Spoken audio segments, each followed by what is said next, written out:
ಅದನ್ನು ನಾವು ಕೇಳೋಣ. ಪಾಠಕ್ಕೆ ಹೋಗೋಕ್ಕೆ ಮುಂಚೆ ನಾನು ಈ ಸಭೆಯಲ್ಲಿ ಹೊಸ ಮುಖಗಳು ನೋಡ್ತಾ ಇದ್ದೀನ, ಇಲ್ಲ ಹಳೆ ಬರ, ಅದು ಫಸ್ಟು ತಿಳ್ಕೊಳ್ಬೇಕು. ಕೆಲವರಲ್ಲ, ಹಲವಾರು ಹೊಸಬ್ರಾಗಿ ನನ್ನ ಕಣ್ಣಿಗೆ ಕಾಣಿಸ್ತದೆ. ಯಾರೆಲ್ಲ ಹೊಸಬ್ರು ಕೈ ಎತ್ತಿರಿ. 1 2 3 4 5. ಎಲ್ಲ ಪಾಠ ಕೇಳಿದ್ದೀರಾ? ಬೇಸಿಕ್ ಸಬ್ಜೆಕ್ಟ್ಸ್ ಆಯ್ತಾ? ದೀಕ್ಷಾ ಸ್ನಾನ ಆಯ್ತಾ? ಒಡಂಬಡಿಕೆ ಮಾಡಿಲ್ಲ. ಯಾರೆಲ್ಲ ಒಡಂಬಡಿಕೆ ಮಾಡಿಲ್ಲ? 1 2. ನೀವು ಮಾಡಿದಷ್ಟು 3. ಓಕೆ, ತಿಳ್ಕೊಳ್ಳೋಣ ಅಂತಷ್ಟೆ.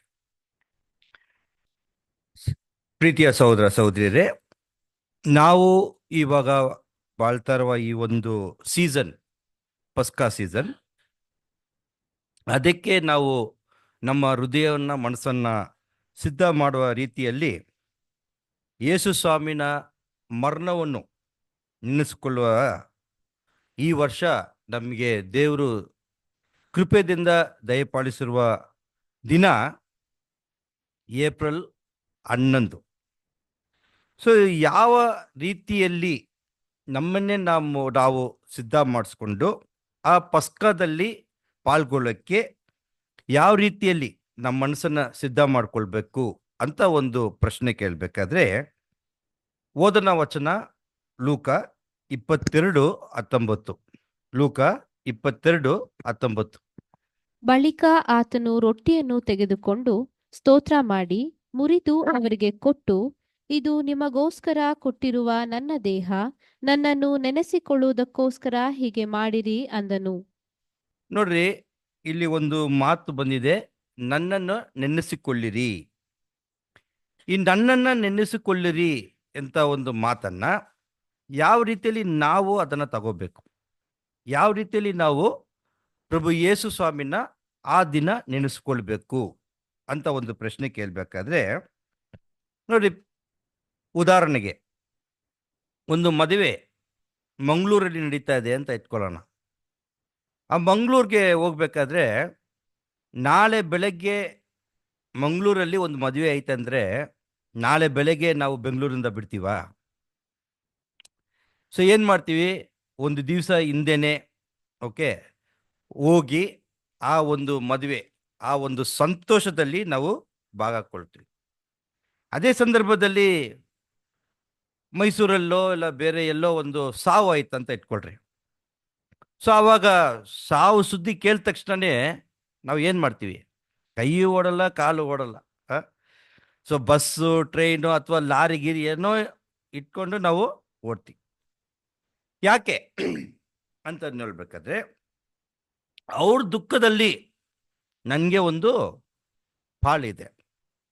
ಅದೇ ಸಂದರ್ಭದಲ್ಲಿ ಪ್ರೀತಿಯ ಸಹೋದರ ಸಹೋದರಿಯರೇ, ಬರೋ ದಿನದ ಏಪ್ರಿಲ್ 11, ಆವತ್ತು ಪ್ರಭು ಯೇಸು ಸ್ವಾಮಿ ಅವರ ಕಷ್ಟ, ಸಂಕಟ, ದುಃಖದಲ್ಲಿ ನಮಗೂ ಒಂದು ಪಾಲು ಇದೆ. ಅದನ್ನು ಯಾವ ರೀತಿಯಲ್ಲಿ ನಾವು ತಿಳ್ಕೊಳ್ಬೇಕಂದ್ರೆ, ಅವರು ಪಟ್ಟಿರುವ ಪಾಡಲ್ಲಿ ನಮಗೂ ಒಂದು ಭಾಗ ಇದೆ ಅಂತ ನಾವು ಅವತ್ತು ಸೇರ್ತೀವಿ. ಈ ಒಂದು ಕರೆನ ಲೋಕದಲ್ಲಿ ಎಷ್ಟೋ ಕೋಟಿ ಕ್ರೈಸ್ತರಿದ್ದಾರೆ, ಲೋಕದಲ್ಲಿ ಎಷ್ಟೋ ಕೋಟಿ ಜನಗಳಿದ್ದಾರೆ. ಅವ್ರಿಗೆಲ್ಲ ಕೊಡದೆ ಒಂದು ಕರೆನ ದೇವರು ಕ್ರೈಸ್ತರು ಮುಖಾಂತರ ನಮಗೆ ಕೊಟ್ಟಿದ್ದಾರೆ. ಪ್ರೀತಿಯ ಸಹೋದರ ಸಹೋದರಿಯರೇ, ನೋಡ್ರಿ, ಒಂದು ವೇಳೆ ಒಂದು ಇಂಪಾರ್ಟೆಂಟ್ ವಾರ್ನಿಂಗ್ ಏನಪ್ಪ ಅಂದರೆ, ಆ ಸಾಯಂಕಾಲ ಬಂದು ಬರೀ ಸತ್ಯನ ತಿಳ್ಕೊಂಡು ದೇವರಿಗೆ ಒಡಂಬಡಿಕೆ ಮಾಡಿದ್ರು ಮಾತ್ರ ಆ ಒಂದು ಪ್ರಭು ಯೇಸು ಸ್ವಾಮಿನ ಭೋಜನದಲ್ಲಿ ಕೈ ಹಾಕಬೇಕು.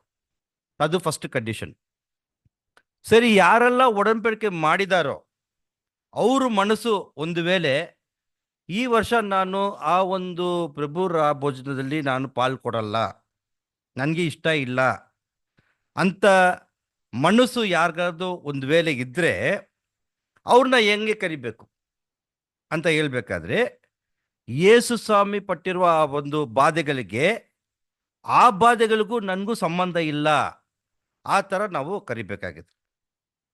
ನೋಡ್ರಿ ಪ್ರೀತಿಯ ಸಹೋದರ ಸಹೋದರಿಯರೇ, ಖಂಡಿತವಾಗಿ ಯೇಸು ಸ್ವಾಮಿ ಪಟ್ಟಿರುವ ಬಾಧೆಗಳನ್ನ ನಾವು ಪಡೆಯಲ್ಲ.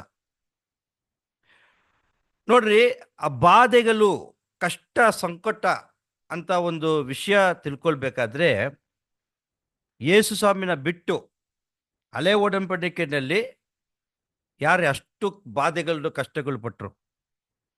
ಹಳೆ ಒಡಂಬಡಿಕೆಯಲ್ಲಿ ದಾಸನಾದ ಯೋಬು ಅಲ್ವಾ, ಎಷ್ಟು ಬಾಧೆಗಳು ಕಷ್ಟಗಳು ಪಟ್ರು. ಅದೇ ಹೊಸ ಒಡಂಬಡಿಕೆಯಲ್ಲಿ ನೋಡ್ಬೇಕಾದ್ರೆ ಸಹೋದರಿ ಹೇಳ್ದಂಗೆ ಅಪೊಸ್ತಲನಾದ ಪೌಲ್, ಅವರು ಪಟ್ಟಿರುವ ಬಾಧೆ ಕಷ್ಟಗಳು ನಮ್ಗೆ ಏನೋ ಹೋಲಿಸ್ಬೇಕಾದ್ರೆ ಕಂಪೇರಿಂಗ್ ವಿತ್ ಅಸ್, ಅವರು ಎಷ್ಟು ಬಾಧೆಗಳು ಕಷ್ಟಗಳು ಪಟ್ಟಿದ್ದಾರೆ ಅಂದ್ರೆ, ಒಂದು 3 ಮಾಡಿ ಮೇಲೆಯಿಂದ ಬಿದ್ದರೆ ಎಷ್ಟು ಗೇಟ್ಗಳು ಬೀಳುತ್ತೆ ಅಷ್ಟು ಕಷ್ಟಗಳು ಬಿಟ್ಟಿದ್ದಾರೆ. ನಾವು ಈ ಬೆಂಚಲ್ಲಿ ಕೆಳಗಡೆ ಬಿದ್ದರೆ ಎಷ್ಟು ಗೇಟ್ ಬೀಳುತ್ತೋ ಅಷ್ಟು ಕಷ್ಟಗಳು ಬರ್ತವೆ. ಸೊ ಆ ರೀತಿಯಲ್ಲಿ ಪ್ರೀತಿಯ ಸಹೋದರ ಸಹೋದರಿಯರೇ,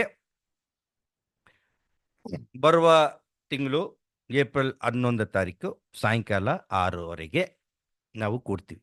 ನೀವೆಲ್ಲ ಎಷ್ಟು ಹೊತ್ತಿಗೆ ಕೂಡ್ತೀರಾ ಗೊತ್ತಿಲ್ಲ, ಅಂದ್ರೆ ಸೂರ್ಯ ಮುಳುಗಿದ ಮೇಲೆ. ಸೊ ನಾವು ಈ ಆಚರಣೆ ಮಾಡ್ತೇವೆ. ಇದಕ್ಕೆ ಮುಂಚೆ ಹೋದ ವರ್ಷ ಯಾರೆಲ್ಲ ಇದರಲ್ಲಿ ಪಾಲ್ಗೊಂಡ್ರಿ? Over all take part in the memorial last year ನೀವು ಮಾಡಿಲ್ವಾ? പിന്നെ ತೂಕಪ್ಪ ಕೈಯ ಹೂಂಗಿನ್ಗದ ಇಲ್ಲಯಾ? ಏನು ಮಾಡಿದ್ದೀವಿ? ಏನ್ ಮಾಡಿದ್ರಿ? ಏನ್ ಮಾಡಿದ್ರಿ? ಯಾರೋ ಒಂದು ಮನೆಯಲ್ಲಿ ವಿಷಯ ಬಂದು ತುಂಬಾ ಸಿಲ್ಲಿಯಾಗಿರುತ್ತೆ, ಬಟ್ ವೆರಿ ಸೀರಿಯಸ್. ಯಾರೋ ಒಂದು ಮನೆಯಲ್ಲಿ ಒಬ್ಬ ಸ್ತ್ರೀ ಅಥವಾ ಸಿಸ್ಟರು ಚಪಾತಿ ಮಾಡ್ಕೊಂಡು ಬರ್ತಾರೆ ಅವತ್ತು ಸಾಯಂಕಾಲ. ಆಮೇಲೆ ಬ್ರದರ್ ಬಂದು ಎಲ್ಲೋ ಒಂದು ಅಂಗಡಿನಲ್ಲಿ fruit juice, grape juice, squash ಎತ್ಕೊಂಡು ಬರ್ತೀವಿ. ಇಲ್ಲಿ ಚಪಾತಿ ಇರ್ತೀವಿ, ಇಲ್ಲಿ ಗ್ರೇಪ್ ಜ್ಯೂಸ್ ಇರ್ತೀವಿ ಅಲ್ವಾ? ಸೊ ಇದ್ಬಿಟ್ಟು ಒಂದು ಪೀಸ್ನ ಎತ್ತು ಬ್ರದರ್ ಕೊಡ್ತಾರೆ, ಅದನ್ನು ತಿನ್ಬಿಡ್ತೀವಿ, ಒಂದು ಗ್ಲಾಸು ಗ್ರೇಪ್ ಜ್ಯೂಸ್ನ ಕುಡಿದ್ಬಿಟ್ಟು ಹೋಗ್ತೀವಿ. ಇದಕ್ಕೆ ಮೇಲೆ ನಾವು ಏನಾದರೂ ಮಾಡಿದೀವಾ? ಏನಿಲ್ಲ, ಇಷ್ಟೇ. ಇದಕ್ಕೆ ಇಷ್ಟು ತಿಂಗಳು ಯೇಸು ಸ್ವಾಮಿನ ಅವ್ರದ್ದು ಕಷ್ಟ ಅಲ್ವಾ, ಒಲೆ ಒಡಂಬಡಿಕೆಯಲ್ಲಿ ಎಕ್ಸೋಡಸ್ 12th ಚಾಪ್ಟರ್ದು ಎಲ್ಲ ನಾವು ಧ್ಯಾನ ಮಾಡ್ತೀವಿ.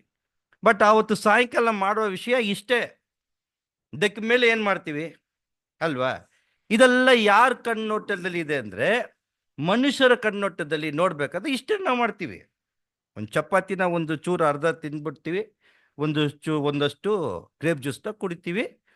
ಹಂಗೆ ಸಹೋದರು ಹೇಳ್ತಾರೆ, ಅಪ್ಪ ಯೇಸು ಸ್ವಾಮಿನ ಪಾಠಗಳನ್ನ ಮರಣಗಳನ್ನ ಹಂಗೆ ನೆನೆಸ್ಕೊಂಡು ಹೋಗ್ರಿ ಅಂತ ಹೇಳ್ಬಿಟ್ಟು ಹೋಗ್ತೀವಿ. ಆದರೆ ಪ್ರೀತಿಯ ಸಹೋದರ ಸಹೋದರಿಯರೇ, ಕಣ್ಣಿಗೆ ಕಾಣಿಸಿರುವ ಮನುಷ್ಯರು ನೋಡುವ ರೀತಿಯಲ್ಲಿ ಇದೆಲ್ಲ ನೋಡ್ತಾ ಇದೀವಿ, ಇದಿಷ್ಟೇ ಆಗೋದಂತ.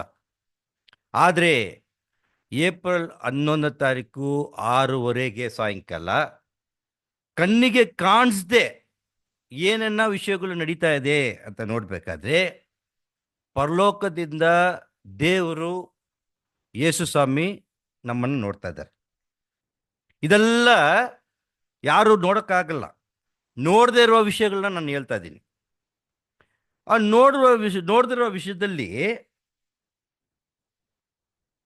ನಮ್ಮ ದೇವರು, ತಂದೆಯಾದ ದೇವರು ಯಾವ ದೃಷ್ಟಿಯಲ್ಲಿ ನಮ್ಮನ್ನು ನೋಡ್ತಾರೆ ಅಂದರೆ, ನೋಡ್ರಿ, ನನ್ನ ಮಕ್ಕಳು, ನನ್ನ ಮಗನು ನನ್ನ ಮಗಳು 2000 ವರ್ಷ ಈಚೆ ನನ್ನ ಒಬ್ಬನೇ ಮಗನಾದ ಯೇಸು ಸ್ವಾಮಿ ಯಾವ ಥರ ಈ ಲೋಕದಲ್ಲಿ ಬಂದು ಆ ಕಷ್ಟಗಳನ್ನ ಅನುಭವಿಸಿ ಆ ಒಂದು ಈಡುಬಲಿ ಕೊಟ್ಟರು, ಅದೇ ಥರನೇ ಅವರ ಸಭೆ ಈ ಥರ ಬಾಧೆಗಳನ್ನ ರೆಡಿಯಾಗಕ್ಕೆ, ಪಡಕ್ಕೆ ಸಿದ್ಧ ಮಾಡಿಕೊಂಡು ನನ್ನ ಮಗನ ಥರನೇ ಸಾಯಕ್ಕೆ ಅವ್ರು ಸಿದ್ಧ ಆಗಿಬಿಟ್ರು.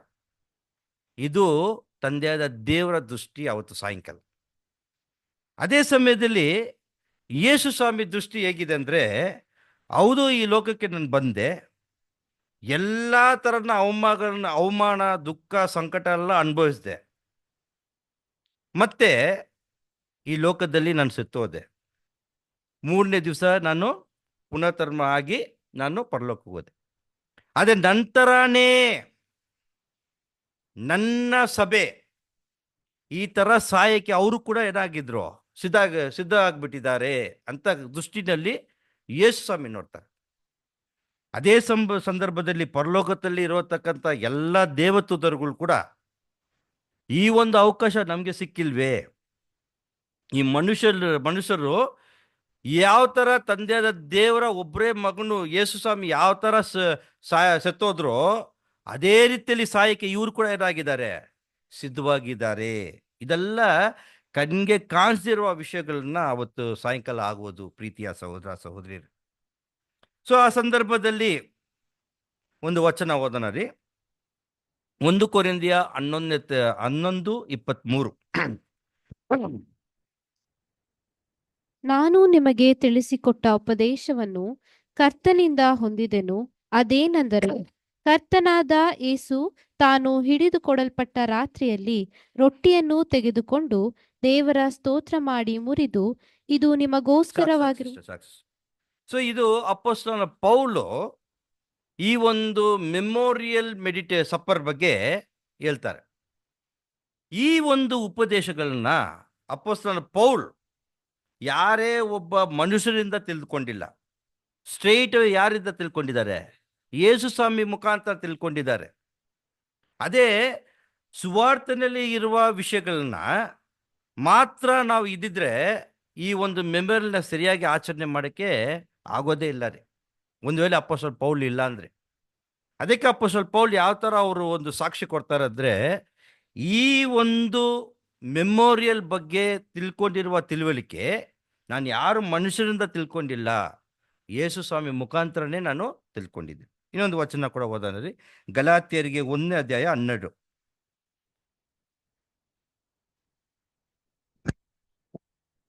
ನಾನು ಅದನ್ನು ಮನುಷ್ಯನಿಂದ ಹೊಂದಲಿಲ್ಲ, ನನಗೆ ಯಾರು ಉಪದೇಶಿಸಲಿಲ್ಲ, ಯೇಸು ಕ್ರಿಸ್ತನೇ ಅದನ್ನು ನನಗೆ ಪ್ರಕಟಿಸಿದನು. ಹೇಳ್ದಂಗೆ ಇದು ಯಾರು ಮನುಷ್ಯರಿಂದ ಮುಖಾಂತರ ಅವ್ರಿಗೆ ತಿಳ್ಕೊಂಡಿಲ್ಲ, ಯೇಸು ಸ್ವಾಮಿನೇ ಸ್ಟ್ರೈಟ್ ಅವೇ ಅಪೊಸ್ತಲ ಪೌಲ್ಗೆ ಈ ಮೆಮೋರಿಯಲ್ ಬಗ್ಗೆ ಹೇಳಿದ್ದಾರೆ. ಸೊ ಆ ಸಂದರ್ಭದಲ್ಲಿ ಇದರಲ್ಲಿ ಏನು ನಮಗೆ ಎಚ್ಚರಿಕೆ ಇದೆ ಅಂದರೆ, ಒಂದು ವೇಳೆ ಆವತ್ತು ಸಾಯಂಕಾಲ ನಾವು ಸರಿಯಾಗಿ ಆಚರಣೆ ಸರಿಯಾಗಿ ಆಚರಣೆ ಮಾಡಿದರೆ ಅದಕ್ಕೆ ತಕ್ಕಂಥ ಆಶೀರ್ವಾದ ನಮಗಿದೆ. ಒಂದು ವೇಳೆ ಆವತ್ತು ಸಾಯಂಕಾಲ ನಾವು ಸರಿಯಾದ ರೀತಿಯಲ್ಲಿ ಆಚರಣೆ ಮಾಡಿಲ್ಲ ಅಂದರೆ ಅದಕ್ಕೆ ತಕ್ಕಂಥ ಶಿಕ್ಷೆನೂ ಐತೆ. ಸೊ ಹೇಗೆ ನಾವು ನೋಡ್ಬೇಕಾದ್ರೆ ಓದೋಣ ರೀ. 1 ಕೊರಿಂಥಿಯ 11:27.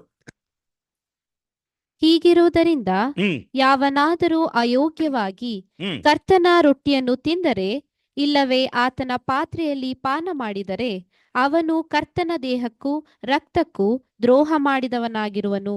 ಪ್ರೀತಿಯ ಸಹೋದರ ಸಹೋದರಿಯರೇ, ಹೀಗಿರುವುದರಿಂದ ಯಾವನಾದರೂ ಅಯೋಗ್ಯವಾಗಿ ಕರ್ತನ ರೊಟ್ಟಿಯನ್ನು ತಿಂದರೆ ಅವನಿಗೆ ತಕ್ಕ ಶಿಕ್ಷೆ ಇದೆ. ಸೊ ಆ ರೀತಿಯಲ್ಲಿ ಪ್ರೀತಿಯ ಸಹೋದರ ಸಹೋದರಿಯರೇ, ಈ ವಿಚಾರ ಎಲ್ಲ ನಮ್ಗೆ ಗೊತ್ತಿದೆ.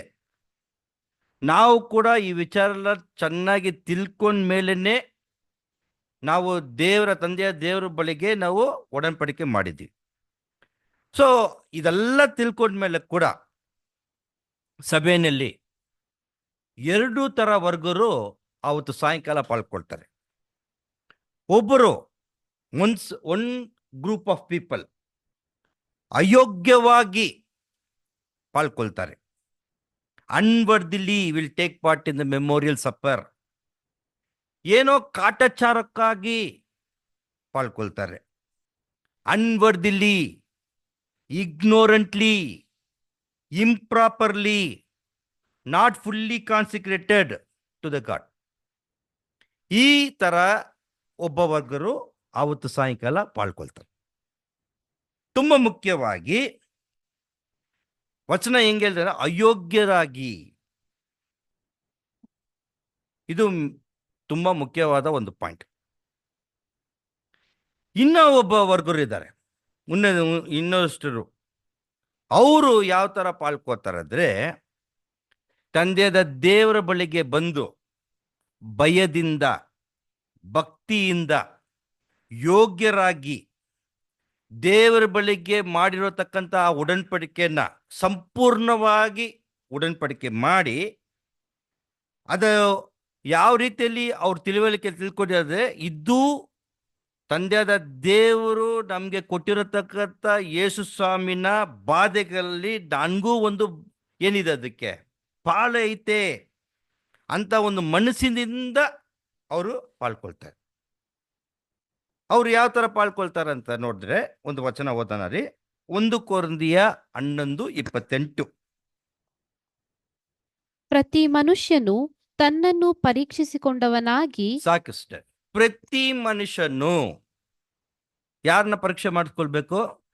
ಈ ಥರ ಸಹೋದರರು ಅವ್ರು ಸರಿಯಾಗಿದ್ದಾರಾ, ಆ ಥರ ಸಹೋದರಿಯರು, ಇಲ್ಲ ನನ್ನ ಹೆಂಡತಿ, ನನ್ನ ಯಜಮಾನ, ಇಲ್ಲಲ್ಲ, ತನ್ನನ್ನೇ ಪರೀಕ್ಷೆ ಮಾಡಿಸ್ಕೊಳ್ಬೇಕು. ಓಕೆ, ಪ್ರತಿ ಮನುಷ್ಯನು ತನ್ನನ್ನ ಮಾಡುವನಾಗಿ ಆ ರೊಟ್ಟಿಯಲ್ಲಿ ತಕ್ಕೊಂಡು ತಿನ್ನಲಿ, ಆ ಪಾತ್ರೆಯಲ್ಲಿ ಕುಡಿಯಲಿ. ಇಷ್ಟೇ ಮಾಡ್ಬೇಕ್ರಿ.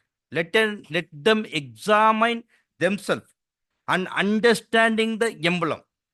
ಅದು ಒಂದು ಗುರುತು. ಆ ರೊಟ್ಟಿ ಅಂದ್ರೆ ಏನು, ಆ ದ್ರಾಕ್ಷರಸ ಅಂದ್ರೆ ಏನು, ಆ ಒಂದು ಸಂಪೂರ್ಣ ತಿಳುವಳಿಕೆಯಿಂದ ತನ್ನನ್ನೇ ಅವನು ಪರೀಕ್ಷೆ ಮಾಡಿಸಿ ಅದಲ್ಲಿ ಕೈಕೊಳ್ಬೇಕು. ಪ್ರೀತಿಯ ಸಹೋದರ ಸಹೋದರಿ, ಈ ಥರ ನಾವು ಇರಬೇಕು. ಒಂದು ವೇಳೆ ಈ ಥರ ಇಲ್ಲ ಅಂದರೆ ಏನಾಗುತ್ತೆ? ನನ್ನನ್ನೇ ನಾನು ಪರೀಕ್ಷೆ ಮಾಡಿಸಿ ಆ ರೊಟ್ಟಿ ಅಂದರೆ ಏನು, ಆ ದ್ರಾಕ್ಷರಸ ಅಂದರೆ ಏನು, ಆ ಒಂದು ತಿಳುವಳಿಕೆ ಇಲ್ಲದೆ ಒಂದು ವೇಳೆ ಆವತ್ತು ಸಾಯಂಕಾಲ ನಾನು ಕೈ ಹಾಕ್ಬಿಟ್ರೆ ಏನಾಗ್ಬೋದು ಅಂತ ನೋಡ್ಬೇಕಾದ್ರೆ, ನೋಡ್ರಿ, ಸಭೆಗೆ ಇವಾಗ ಈ ಒಂದು ಸರಳವಾದ ಒಂದು ಪ್ರಶ್ನೆಯನ್ನು ಕೇಳಕ್ಕೆ ಇಷ್ಟಪಡ್ತೀನಿ. ನಮಗೆ ನ್ಯಾಯ ತೀರ್ಪು ಯಾವಾಗ? ಪ್ರಾರಂಭ ಆಗಿದೆ ಅಲ್ವಾ? ಹೌದನ್ರಿ? 1 ಪೇತ್ರನು 4ನೇ ಅಧ್ಯಾಯ 17.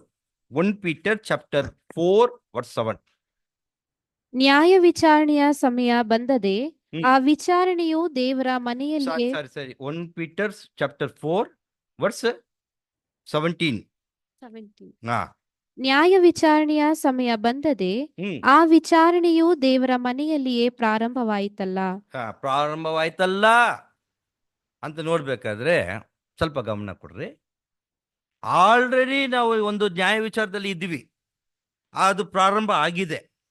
ಓಕೆ, ಅದು ಇಲ್ಲದೆ ಒಂದು ವೇಳೆ ಈ ಪ್ರಭುರ ಭೋಜನದಲ್ಲಿ ಆ ರೊಟ್ಟಿ ಅಂದ್ರೆ ಏನು, ಆ ದ್ರಾಕ್ಷರಸ ಏನು, ಆ ಒಂದು ತಿಳುವಳಿಕೆ ಇಲ್ಲ ಅಂದ್ರೆ ಆಲ್ರೆಡಿ ನಾವು ಒಂದು ನ್ಯಾಯ ತೀರ್ಪದಲ್ಲಿ ಇದ್ದೀವಿ. ಏನಾಗ್ಬೋದು ಅಂತ ನೋಡ್ಬೇಕಾದ್ರೆ, ಇವಾಗ ಇದರಲ್ಲಿ ಇನ್ನೊಂದು ನ್ಯಾಯ ತೀರ್ಪಕ್ಕೆ ನಾವು ಒಳಗೊಳ್ಕಾಗುತ್ತೆ. ವಚನ ಓದೋಣ ರೀ. 1 ಕೊರಿಂಥಿಯ 11:29.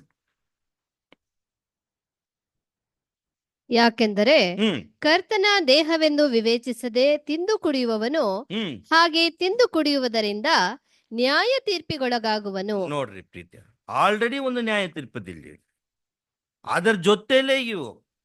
ಯಾಕಂದ್ರೆ ಕರ್ತನ ದೇಹವೆಂದು ವಿವೇಚಿಸಿದೆ ತಿಂದು ಕುಡಿಯೋನು ಹಾಗೆ ತಿಂದು ಕುಡಿಯೋದ್ರಿಂದ ಅವ್ರಿಗೆ ಒಂದು ನ್ಯಾಯ ತೀರ್ಪಾಯ್ತು. ಅವಾಗ ಏನಾಗುತ್ತೆ? ಡಬಲ್ ಜಡ್ಜ್ಮೆಂಟ್ ಅಲ್ಲಿ ನಾವು ಬಂದ್ಬಿಡ್ತೀವಿ ಪ್ರೀತಿಯ ಸಹೋದರ ಸಹೋದರಿ.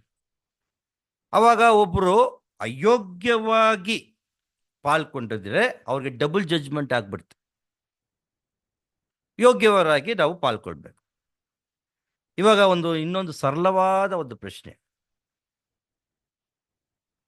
ಏಪ್ರಿಲ್ 11 ತಾರೀಕು ಸಾಯಂಕಾಲ 6:00 ನಾವೆಲ್ಲ ಕೂಡ್ತೀವಿ, ಸಭೆಯಾಗಿ ಕೂಡಿ ನಾವು ಆ ರೊಟ್ಟಿ ಆ ದ್ರಾಕ್ಷರಸದಲ್ಲಿ ನಾವು ಕೈ ಹಾಕ್ತೀವಿ.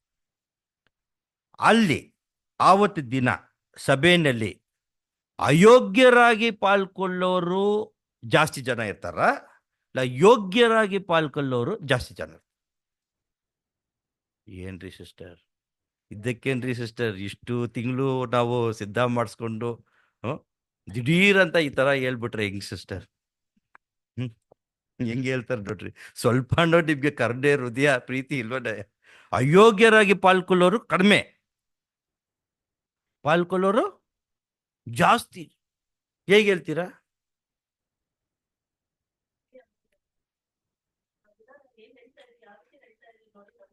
ಅದು ನೀವ್ನ ಅನ್ಸ್ಕೊಳ್ರಿ, ನೀವ್ ಯಾಕ್ರಿ ಅನೇಕರನ್ನ ಹಾಕ್ತೀರಾ? ಅನೇಕರನ್ನ ಯಾಕೆ ಹೇಳಿದೀರಾ? ಅಲ್ಲ, ನಾನು ಹೇಳ್ತಾ ಇರೋದು ಪ್ರಶ್ನೆ ಬರಸಲ್ಲ. ಆವತ್ತು ಸಾಯಂಕಾಲ ಅಯೋಗ್ಯರಾಗಿ ಪಾಲ್ಗೊಳ್ಳೋರು ಜಾಸ್ತಿ ಜನ ಇರ್ತೀವ ಇಲ್ಲ ಕಡಿಮೆನಾ?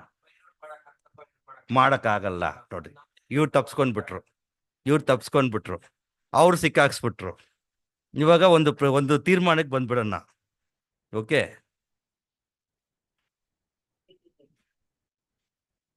ಅಲ್ವಾ? ಅದಕ್ಕೆ ನಾವು ಸತ್ಯವೇದದ ಯಾರನ್ನ ನಂಬಬೇಕು? ವಾಕ್ಯವನ್ನೇ ನಂಬಬೇಕು. ಸೊ ವಾಕ್ಯ ಏನ್ ಹೇಳುತ್ತೆ ಅಂತ ನೋಡ್ಬೇಡ. ಓಕೆನಾ ಬ್ರದರ್? 1 ಕೊರಿಂಥಿಯ 11:30.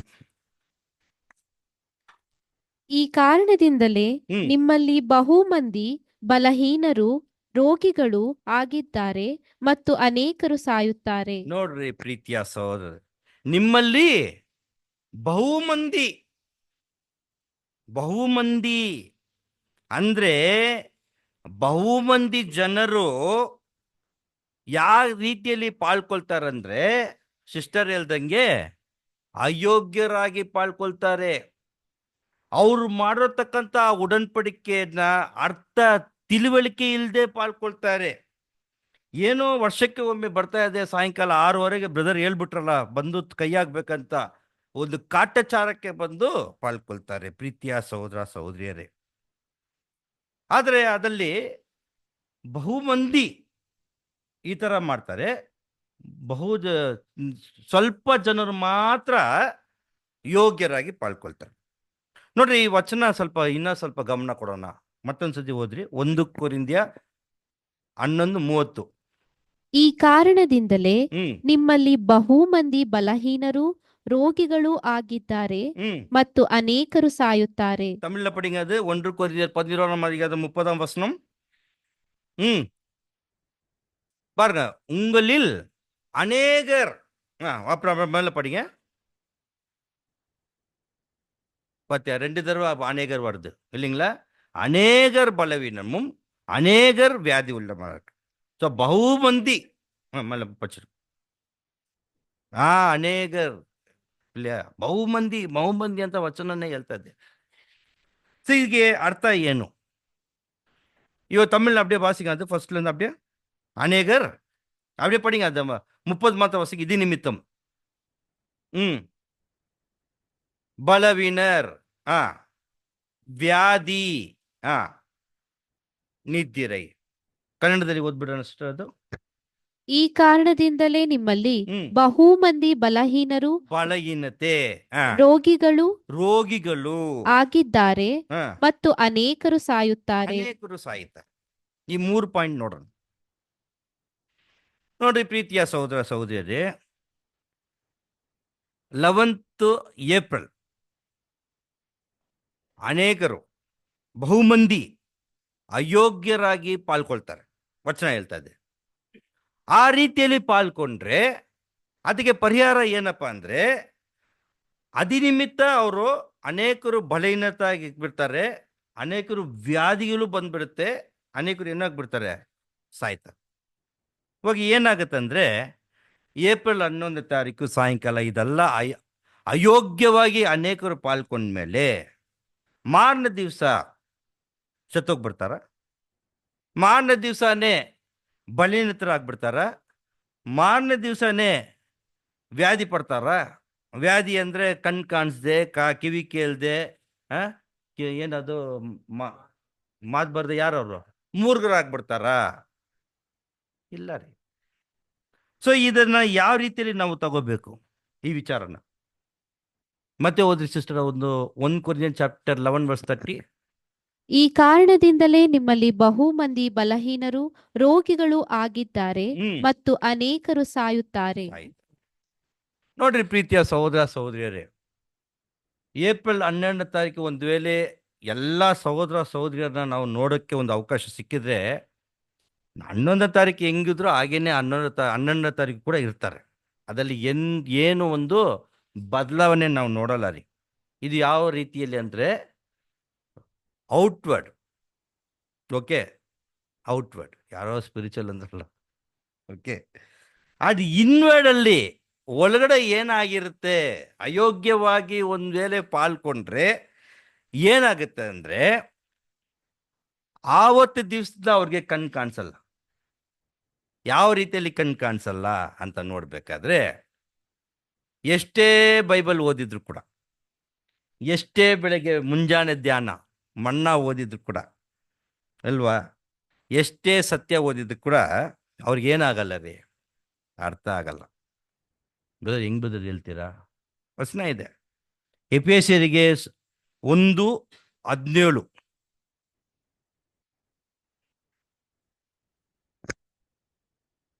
ನಮ್ಮ ಕರ್ತನಾದ ಯೇಸುಕ್ರಿಸ್ತನ ದೇವರು ಪ್ರಭಾವ ಸ್ವರೂಪನಾದ ತಂದೆಯೂ ಆಗಿರುವಾತನು ತನ್ನ ವಿಷಯವಾಗಿ ತಿಳುವಳಿಕೆಯನ್ನು ಕೊಟ್ಟು ಇದುವರೆಗೆ ಗುಪ್ತವಾಗಿದ್ದ ಸತ್ಯಾರ್ಥಗಳನ್ನು ತಿಳುಕೊಳ್ಳುವ ಜ್ಞಾನವುಳ್ಳ ಆತ್ಮವನ್ನು ನಿಮಗೆ ದಯಪಾಲಿಸಬೇಕೆಂದು ಪ್ರಾರ್ಥಿಸುತ್ತೇನೆ. ಇದೆಲ್ಲ ತಿಳುವಳಿಕೆ ತಿಳ್ಕೊಳ್ಬೇಕಂತಲೇ ನಿಮಗೆ ದಯಪಾಲಿಸಿ ಅಂತ ಪ್ರಾರ್ಥನೆ ಮಾಡ್ತಾ ಇದ್ದಾರೆ. ಆದರೆ ಏನಾಗುತ್ತೆ ಅಂದರೆ ಅದಕ್ಕೆ ಐಸ್ ಆಫ್ ಅಂಡರ್ಸ್ಟ್ಯಾಂಡಿಂಗ್, ಕನ್ನಡದಲ್ಲಿ ಏನು ಹೇಳ್ತೀವಿ, ಅದು ಏನಾಗುತ್ತೆ, ಕಣ್ಣು ಕಾಣಿಸುತ್ತೆ, ಇಂಥವ್ರು ಯಾರು ಅಂತ ಗುರುತು ಸಿಗುತ್ತೆ. ಆದರೆ ಸತ್ಯದ ಒಂದು ಅಂಡರ್ಸ್ಟ್ಯಾಂಡಿಂಗ್ ಏನಾಗಲ್ಲ ರೀ, ಗೊತ್ತಾಗ. ಆವತ್ತು ದಿವಸದ ಕಣ್ಣು ಏನಾಗುತ್ತೆ ರೀ, ಕಾಣಿಸಲ್ಲ. ಕಿವಿ ಯಾವ ರೀತಿಯಲ್ಲಿ, ಇವತ್ತು ನಾಳೆ ಬೆಳಗ್ಗೆ ರಾಜು ಬ್ರದರ್ ಬರ್ತಾರೆ ಮೈಸೂರಿಂದ, ಬಂದು ಬ್ರದರ್ ಹೆಂಗೆ ಪಾಠ ತೆಗೆದ್ರು ಅಂತ ಕೇಳ್ತಾರೆ ಅಲ್ವಾ. ಏನು ಹೇಳ್ತೀರಾ ನೀವು? ಏನು ಮಾತಾಡಿದ್ರು ಗೊತ್ತಾ, ಕನ್ನಡದಲ್ಲೂ ಮಾತಾಡ್ತಾರೆ, ತಮಿಳಲ್ಲೂ ಮಾತಾಡ್ತಾರೆ, ಆ ಉಚ್ಚಾರಣೆ ಆ ಥರ ಇತ್ತು. ಇಷ್ಟೇ ಮಾತಾಡೋಕ್ಕಾಗತ್ತೆ. ಅದೆಲ್ಲ ಸರಿನಮ್ಮ, ಬೈಬಲಲ್ಲಿ ಏನು ಮಾತಾಡಿದ್ರು ಅದೇನೇ ಹೇಳ್ತೀನಿ ಬ್ರದರ್, ಚೆನ್ನಾಗಿ ಮಾತಾಡಿದ್ರು ಬ್ರದರ್, ಅಷ್ಟೇ. ಯಾಕೆ? ಆ ಬೈಬಲ್ ಒಳಗಡೆ ಇರೋತಕ್ಕಂಥ ಸತ್ಯದ ತಿಳುವಳಿಕೆ ಗೊತ್ತಾಗಲ್ಲ. ವಚನ ಓದೋಣ, 2 ತಿಮೋಥೆಯು 4:3. ಯಾಕಂದರೆ ಜನರು ಸ್ವಸ್ಥ ಬೋಧನೆಯನ್ನು ಸಹಿಸಲಾರದ ಕಾಲವು ಬರುತ್ತದೆ, ಅದರಲ್ಲಿ ಅವರು ತೀಟೆ ಕಿವಿ ಉಳ್ಳವರಾಗಿ ತಮ್ಮ ದುರಾಶೆಗಳಿಗೆ ಅನುಕೂಲರಾದ ಅನೇಕ ಉಪದೇಶಕರನ್ನು ಇಟ್ಟುಕೊಳ್ಳುವರು. ಯಾವ ತರ ಅಂಡರ್ಸ್ಟ್ಯಾಂಡ್ ಮಾಡ್ಕೊಂಡಿದ್ದೀರಾ ಇದನ್ನ? ಯಾಕೆಂದರೆ ಓದ್ರಿ ಸಿಸ್ಟರ್ ಮತ್ತೆ. ಯಾಕಂದರೆ ಜನರು ಸ್ವಸ್ಥ ಬೋಧನೆಯನ್ನು ಸಹಿಸಲಾರದ, ಏನಾಗುತ್ತೆ ಅವ್ರಿಗೆ? ಸತ್ಯವಾಗಿ ಮಾತಾಡ್ದವ್ರಿಗೆ ಏನಾಗಲ್ಲ ರೀ, ಸಹಿಸ್ಕೊಳಕ್ ಆಗಲ್ಲ. ಆ ಕಿವಿ ಏನಾಗುತ್ತೆ, ತೀಟೆ. ಅದೇನು ತೀಟೆ ಕಿವಿ ಉಳ್ಳೋರು ಅಂದ್ರೆ ಏನು ಅರ್ಥ?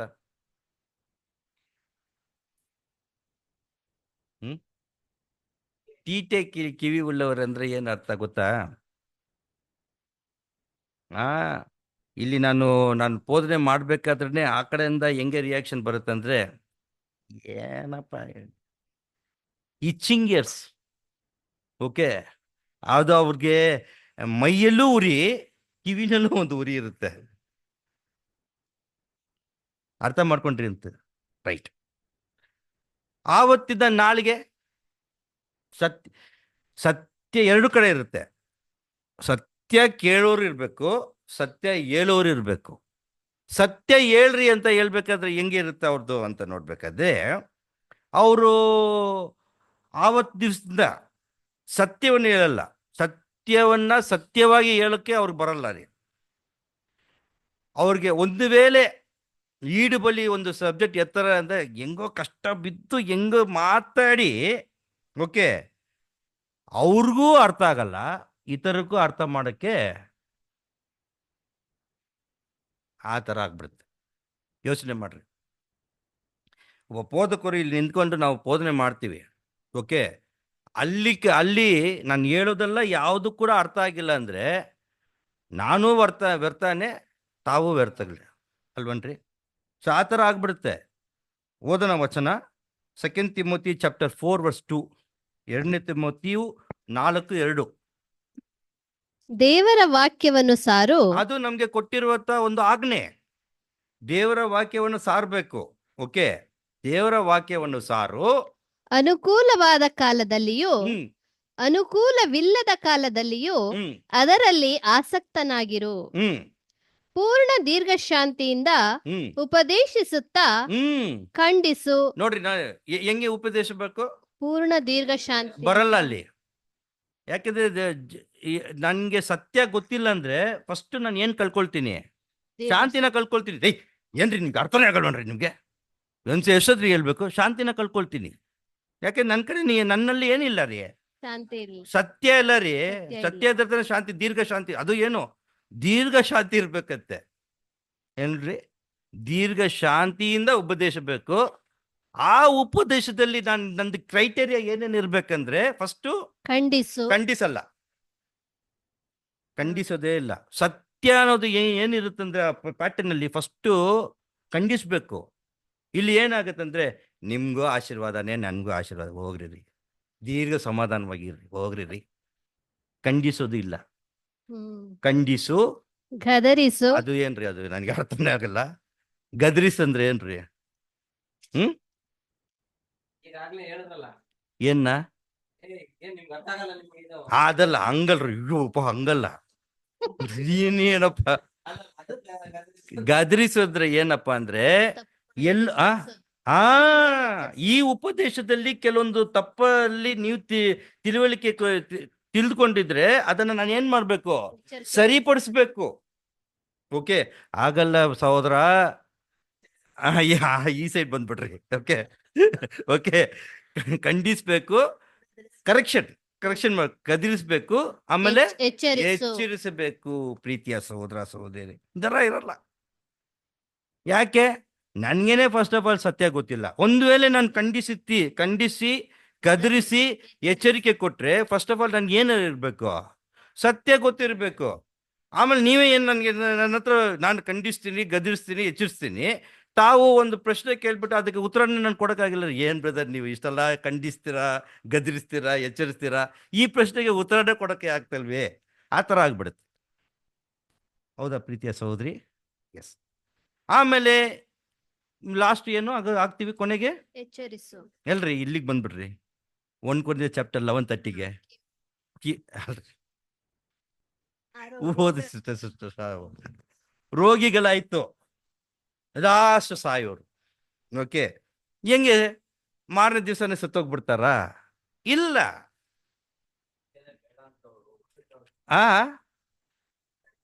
Very good. ಅದು ಒಂದು ಕಂಡೀಷನ್ ಇರುತ್ತೆ. ಬಟ್ ಇಲ್ಲೇ ಇರ್ತೀವಲ್ಲ ನಾವು, ಯಾರು ಹೋಗಿಲ್ಲ.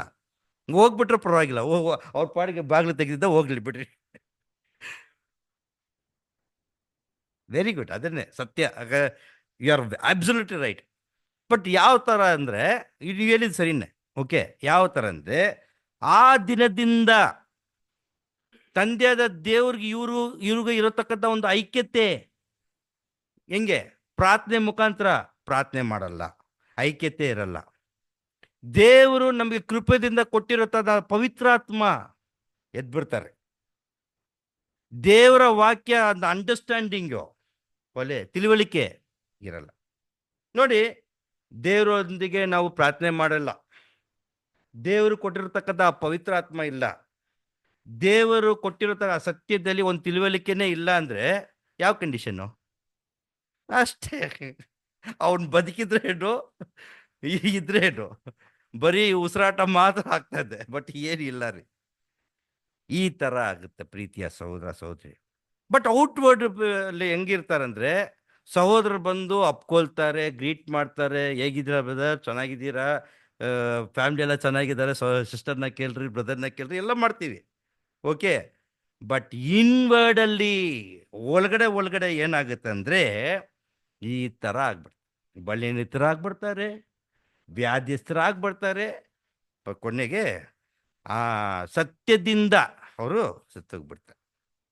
ದೇವ್ರ ಹತ್ರ ಅದು ಒಂದು ಏನಿಲ್ಲ ರೀ, ಐಕ್ಯತೆ, ಅನ್ಯೋನ್ಯತೆ ಪ್ರೀತಿಯ ಸಹೋದರ ಸಹೋದರಿಯರೇ, ಸೊ ಇವತ್ತು ನಾವು ಪಸ್ಕದ ಬಗ್ಗೆ ಕೆಲವೊಂದು ವಿಚಾರಗಳನ್ನ ನಾವು ಧ್ಯಾನ ಮಾಡೋದ್ರಿ. ಒಂದು ಅಲೆಬಡಕೆಯಲ್ಲಿ ಇರತಕ್ಕಂಥ ಒಂದು ವಚನ ನಾವು ಓದೋಣ. Exodus chapter 12:15.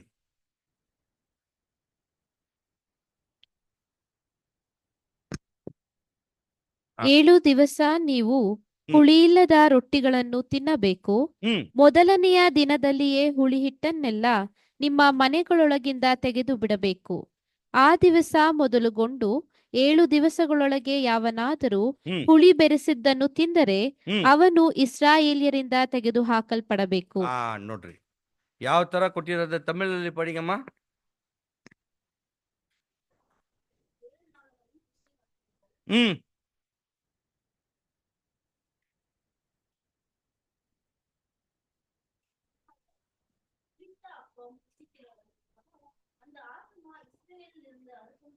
ನೋಡ್ರಿ, ಸೊ 7 ದಿವಸ ಆ ಉಳಿದದ ಅಪ್ಪವನ್ನ ನಾವು ಏನ್ ಮಾಡ್ಬೇಕ್ರಿ, ತಿನ್ಬೇಕು. ಒಂದು ವೇಳೆ ಆ ಉಳಿ ಇರುವ ಅಪ್ಪ ರೊಟ್ಟಿಯನ್ನ ನಾವು ತಿಂದ್ರೆ ಏನಾಗ್ತೀವಿ ನಾವು? ಇಸ್ರೇಲ್ ಒಳಗಿಂದ ತೆಗೆದು ಅಲ್ವಾ? ಇದು ಒಂದು ಆಜ್ಞೆ, ತಂದೆಯಾದ ದೇವರು ಇಸ್ರಾಯೇಲ್ ಜನಗೆ ಕೊಟ್ಟಿರತಕ್ಕಂಥ ಒಂದು ಕಟ್ಟಳೆ. ಸೊ ಇನ್ನೊಂದು ಕೂಡ ಓದೋಣ ರೀ. Exodus chapter 13:7. ಆ 7 ದಿವಸವು ಹುಳಿಯಿಲ್ಲದ 13:7. ಆ 7 ದಿವಸವು ಹುಳಿಯಿಲ್ಲದ ರೊಟ್ಟಿಗಳನ್ನು ತಿನ್ನಬೇಕೇ ಹೊರತು ನಿಮ್ಮ ದೇಶದಲ್ಲೆಲ್ಲ ಹುಳಿಹಿಟ್ಟಾಗಲಿ ಹುಳಿಯಾಗಲಿ ನಿಮ್ಮ ಬಳಿಯಲ್ಲಿ ಇರಲೇ ಕೂಡದು. ನೋಡ್ರಿ, ಇಲ್ಲಿ ಇನ್ನೊಂದು ಆಜ್ಞೆ ಕೊಟ್ಟಿದ್ದಾರೆ. ಫಸ್ಟ್ ಆಫ್ ಆಲ್, ನೀನು ಹುಳಿ ಇರುವ ರೊಟ್ಟಿನ ನೀನು ತಿನ್ನಬಾರ್ದು. ಆ ಹುಳಿ ನಿಮ್ಮ ದೇಶದಲ್ಲಿ, ಆ ದೇಶದಲ್ಲಿ ಇರತಕ್ಕಂಥ ಬೌಂಡ್ರಿಯಲ್ಲಿ ಕೂಡ ಹುಳಿ ಇರಬಾರ್ದು. ಒಂದು ವೇಳೆ ಅದು ಇದ್ಬಿಟ್ರೆ ನೀವು ಇಸ್ರಾಯೇಲಿಂದ ಏನ್ ಮಾಡ್ಬಿಡ್ತಾರ ಅವರು. ಇದು ದೇವರು, ತಂದೆಯಾದ ದೇವರು ಇಸ್ರಾಯೇಲ್, ಮಾಂಸಿಕ ಇಸ್ರಾಯೇಲ್ಗೆ ಕೊಟ್ಟಿರತಕ್ಕಂಥ ಒಂದು ಆಜ್ಞೆ, ಕಟ್ಟಳೆ. ಅದೇ ಸಂದರ್ಭದಲ್ಲಿ ಸ್ಪಿರಿಚುವಲ್ ಇಸ್ರಾಯೇಲ್, ಆತ್ಮಿಕ ಇಸ್ರಾಯೇಲ್ ಇರುವ ನಮಗೆ, ಬೈಬಲ್ ಸ್ಟೂಡೆಂಟ್ಗೆ ದೇವರು ಯಾವ ಥರ ಒಂದು ಕಟ್ಟಳೆ ಕೊಟ್ಟಿದ್ದಾರೆ ಅಂತ ನೋಡ್ಬೇಕಾದ್ರೆ 1 ಕೊರಿಂಥ್ಯ 5:8. 1 ಕೊರಿಂಥ್ಯ 5:8. ಆದ ಕಾರಣ ನಾವು ಹಳೇ ಹುಳಿಯನ್ನು, ಅಂದರೆ ದುರ್ಮಾರ್ಗತ್ವ, ದುಷ್ಟತ್ವ ಎಂಬ ಹುಳಿಯನ್ನು ಇಟ್ಟುಕೊಳ್ಳದೆ ಸರಳತೆ, ಸತ್ಯತೆ ಎಂಬ ಹುಳಿಯಿಲ್ಲದ ರೊಟ್ಟಿಯನ್ನೇ ತೆಗೆದುಕೊಂಡು ಹಬ್ಬವನ್ನು ಆಚರಿಸೋಣ. ಯಾಕೆ ಅಂತ ನೋಡ್ಬೇಕಾದ್ರೆ 7ನೇ ವಚನ ಓದ್ರಿ. 1 ಕೊರಿಂಥ್ಯ 5:7. ನೀವು ಹುಳಿಯಿಲ್ಲದವರೆನಿಸಿಕೊಂಡದ್ದರಿಂದ ಹಳೆ ಹುಳಿಯನ್ನು ತೆಗೆದುಹಾಕಿ ಹೊಸ ಕಣಿಕದಂತಾಗಿರ್ರಿ. ಯಾಕಂದರೆ ನಮ್ಮ ಪಸ್ಕದ ಯಜ್ಞದ ಕುರಿಯು ಕೊಯ್ದದೆ. ನೋಡ್ರಿ, ಈಗ ಯಾಕೆಂದ್ರೆ ನಮ್ಮ ಪಸ್ಕದ ಯಜ್ಞದ ಕುರಿಯು ಅದು ಯಾರ್ರಿ? ಯೇಸು. ಸೊ ಇವಾಗ ವಿಶೇಷವಾಗಿ ನಾವು ಈ ಪಾಠದಲ್ಲಿ ಕೆಲವೊಂದು ಪ್ರಶ್ನೆಗಳು ಹಾಕ್ತೀವಿ. ಏನ್ ಪ್ರಶ್ನೆಗಳಂದ್ರೆ, ಹುಳಿ ಅಂದ್ರೆ ಏನು? ಎರಡನೇದು, ಯಾಕೆ ಈ ಹುಳಿನ ದೇವರು ನಿರಾಕರಿಸ್ತಾರೆ, ಅಂಗೀಕರಿಸಲ್ಲ? ಎರಡನೇದು. ಮೂರನೇದು, ಒಂದು ವೇಳೆ ಈ ಪಸ್ಕನ ಹುಳಿ ಇಟ್ಕೊಂಡು ಆಚರಣೆ ಮಾಡಿದ್ರೆ ಏನಾಗುತ್ತೆ? ಓಕೆ, ಈ 3 ಪ್ರಶ್ನೆಗೆ ನಾವು ಉತ್ತರ ಹುಡ್ಕೋಣ ಪ್ರೀತಿಯ ಸಹೋದರ ಸಹೋದರಿಯರು. ಇವಾಗ ಏನು ಅದಕ್ಕೆ ಅರ್ಥ ಎಲ್ಲ ಹೇಳ್ಬಿಡ್ರಿ, ಆತ್ಮಿಕ ರೀತಿಯಲ್ಲ ಅರ್ಥ ಎಲ್ಲ ಬೇಡ ನನಗೆ. ಓಕೆ, ತುಂಬ ಸರಳವಾದ ಒಂದು ಪ್ರಶ್ನೆ ಏನಪ್ಪ ಅಂದರೆ, ಹುಳಿ ನೋಡಿ, ನಮ್ಮ ಬ್ರದರ್ ನನ್ನನ್ನು ಹುಳಿ ಬ್ರದರ್ ಕ್ರಿಸ್ಟಿ ಅಂತ ಆಗ್ಬಿಟ್ಟಿದ್ದಾರೆ ಅದಲ್ಲಿ. ಆಮೇಲೆ ಏನಕ್ಕಪ್ಪ ನನ್ನನ್ನು ಹುಳಿ ಅಂತ ವಹಿಸ್ಬಿಟ್ಟಿದ್ಯಾ ಅಂತ.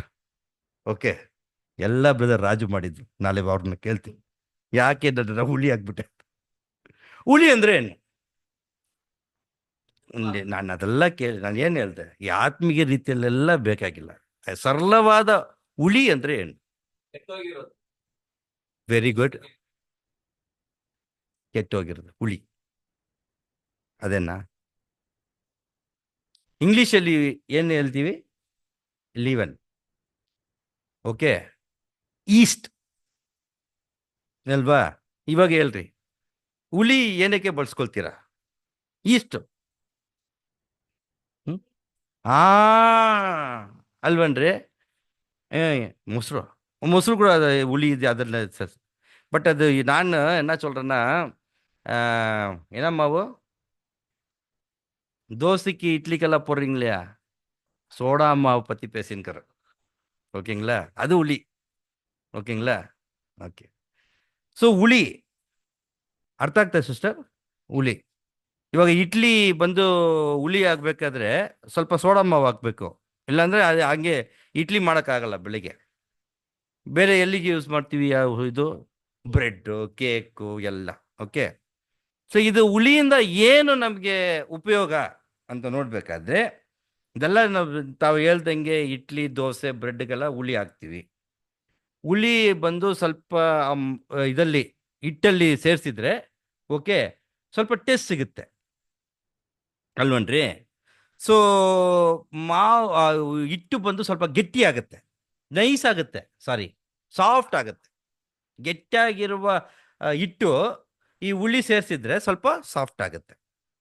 ಸೊ ಹಾಗೇನೆ ಇದು ಹಿಟ್ಟಲ್ಲಿ ಈ ಹುಳಿನ ಸೇರಿಸಿದ್ರೆ ನಾಲಿಗೆಗೆ ಸ್ವಲ್ಪ ಟೇಸ್ಟ್ ಸಿಗುತ್ತೆ. ಓಕೆ, ಅದನ್ನು ಬಿಟ್ಟು ಏನು ನಮಗೆ ಉಪಯೋಗ ಇಲ್ಲ ರೀ. ಓಕೆ, ನಾಲಿಗೆಗೆ ಸ್ವಲ್ಪ ಟೇಸ್ಟ್ ಸಿಗುತ್ತೆ, ಬಟ್ ಮೈಗೆ ಅದು ಅಷ್ಟುನ್ವೆ ಏನ್ರಿ ಕೆಟ್ಟದು. ಬ್ರೆಡ್ ಎಲ್ಲ ಜಾಸ್ತಿ ತಿನ್ಬೇಡ್ರಿ, ಬೇಕರಿ ಐಟಮ್ ಎಲ್ಲ ತಿನ್ಬೇಡ್ರಿ ಅಂತ ಹೇಳ್ತಾರೆ.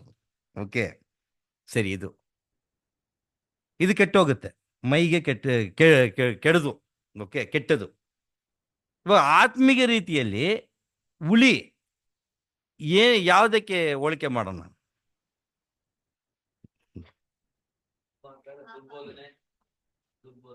ದುರ್ಬೋಧನೆ, ಅದೇ ಫಾಲ್ಸ್ ಡಾಕ್ಟ್ರಿನ್, ದುರ್ಬೋಧನೆ. ಹೇಳ್ರಿ, ಹೇಳ್ಕೊಂಡು ಹೋಗ್ರಿ, ಏನೇನು ಇದೆಯಾ ಹೇಳ್ರಿ. ಪಾಪ, ದ್ವೇಷ, ಫಾಲ್ಸ್ ಡಾಕ್ಟ್ರಿನ್, ದುರ್ಬೋಧನೆ, ಪಾಪ ಒಂದೇನಾ?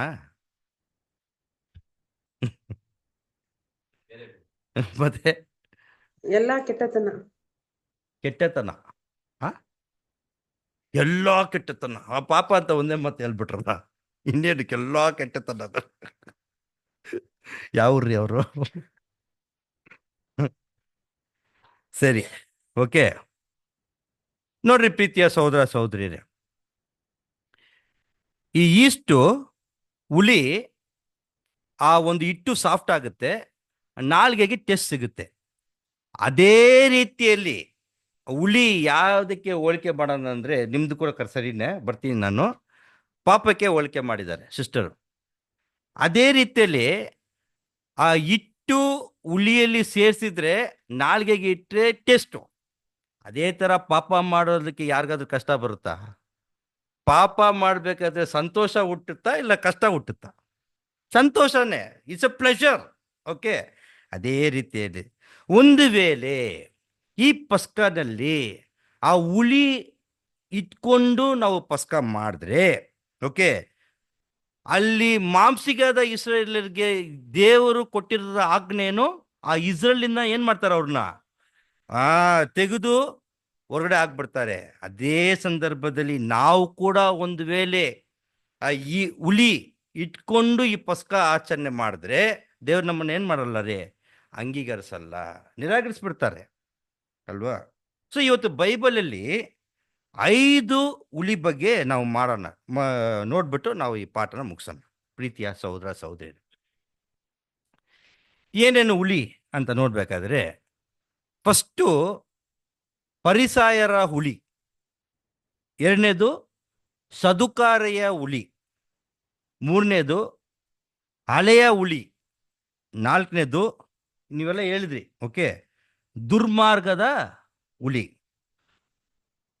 ಐದನೇದು ದುಷ್ಟತವ ಹುಳಿ. ಇವೆಲ್ಲ ಬರ್ದ್ಬಿಟ್ರ ಬ್ರದರ್? ಓದ್ರಿ, ಏನೇನು ಬರ್ದಿದ್ದೀರಾ? ಓಕೆ, ನಿಧಾನ ರೀ, ನಾಳೆ ನೀವು ಬೋಧನೆ ಮಾಡಬೇಕು, ಡಗಡಗಡಂತ ಹೇಳ್ಬಿಟ್ರೆ ಹಾಗಲ್ಲ. ಫಸ್ಟ್ ಏನು? ಪರಿಸಾಯರದ ಹುಳಿ, ಸದುಕಾಯರ್ನ ಹುಳಿ, ಹಳೆಯ ಹುಳಿ, ದುರ್ಮಾರ್ಗದ ಹುಳಿ, ದುಷ್ಟತರ ಹುಳಿ. ಓಕೆ, ಇಷ್ಟು ನಾವು ಇವಾಗ ಪರಿಸರದ ಹುಳಿ ಅಂದ್ರೆ ಏನು?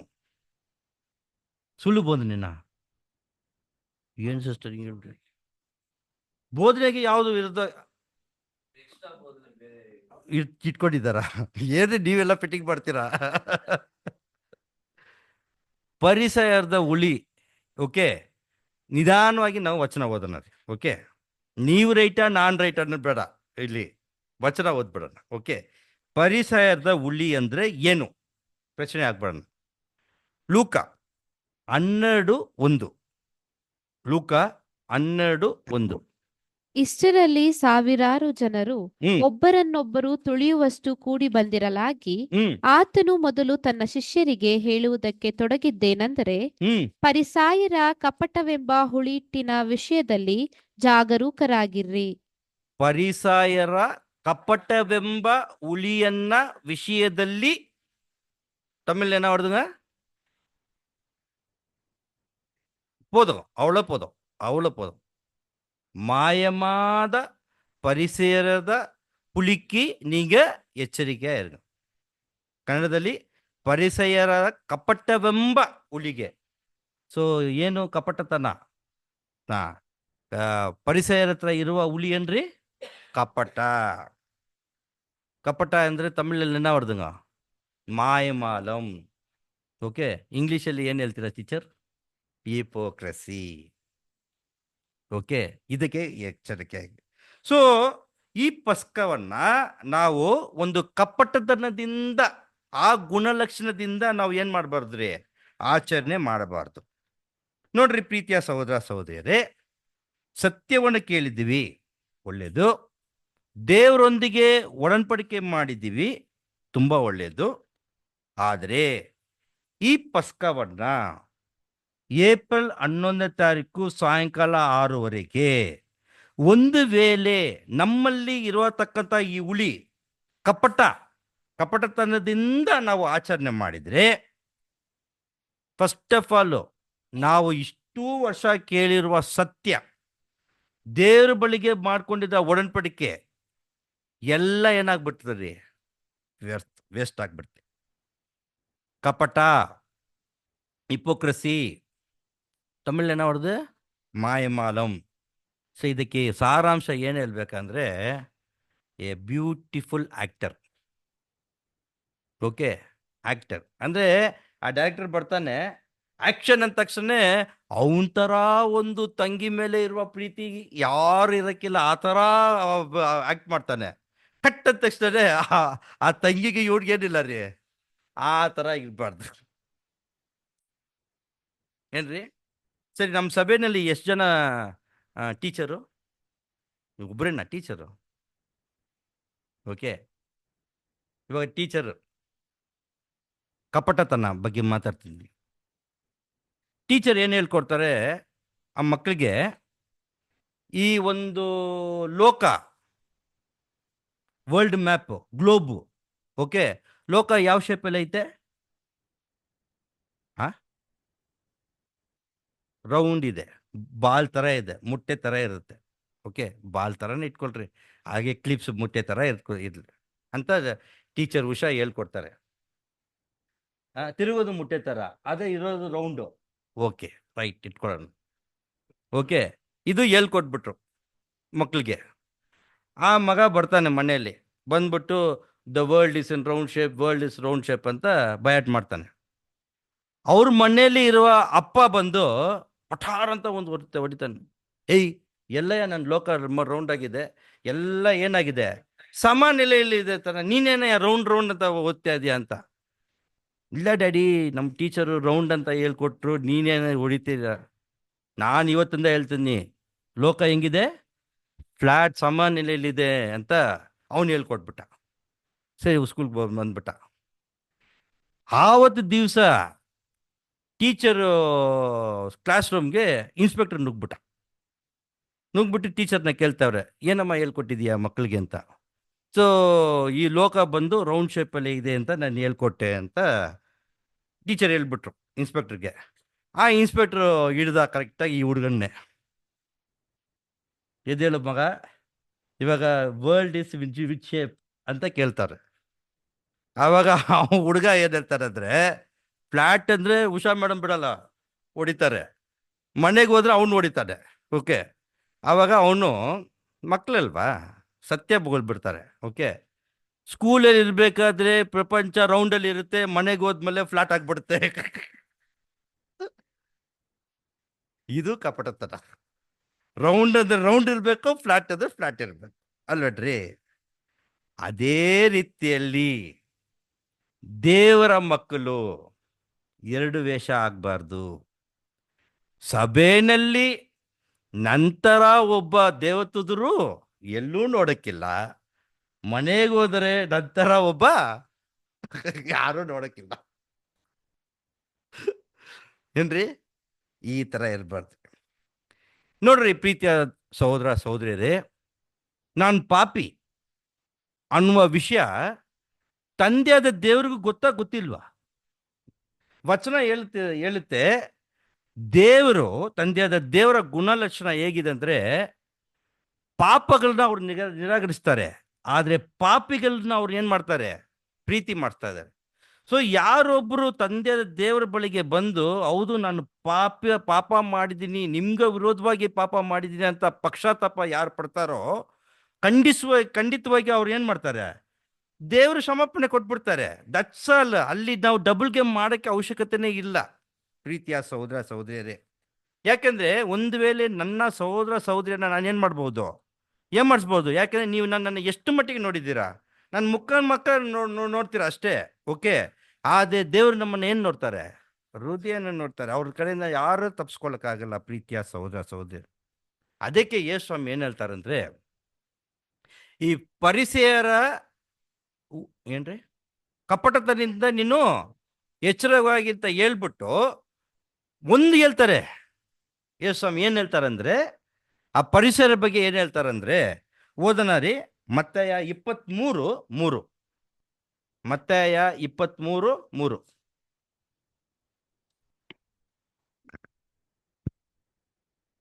ಶಾಸ್ತ್ರಿಗಳು ಪರಿಸಾಯರು ಹ್ಮ್ ಮೋಶೆಯ ಪೀಠದಲ್ಲಿ ಕೂತುಕೊಂಡಿದ್ದಾರೆ. ಹ್ಮ್ ಆದುದರಿಂದ ಅವರು ನಿಮಗೆ ಏನೇನು ಹೇಳುತ್ತಾರೋ ಹ್ಮ್ ಅದನ್ನೆಲ್ಲ ಮಾಡಿರಿ.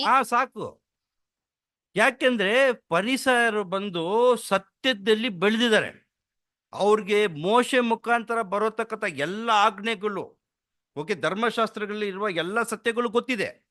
ಸೊ ಆದ್ದರಿಂದ ನೀವೇನ್ ಮಾಡ್ರಿ, ಪರಿಸರರು ಉಪದೇಶಗಳನ್ನ ನೀನೇನ್ ಮಾಡ್ರಿ, ಕೈಕೊಳ್ರಿ. ಅಲ್ಲಿ ಏನ್ ತಪ್ಪಿಲ್ಲ ರೀ. ಅವರ ಸತ್ಯ ಉಪದೇಶ ಪಕ್ಕ ಸರಿ ಇದೆ. ಅದನ್ನೆಲ್ಲ ಮಾಡಿರಿ, ಕಾಪಾಡಿಕೊಳ್ಳಿರಿ. ಆದರೆ ಸಾಕು. ಈ ಆದರೆ ಬರುತ್ತಲ್ವಾ, ವೆರಿ ಡೇಂಜರಸ್.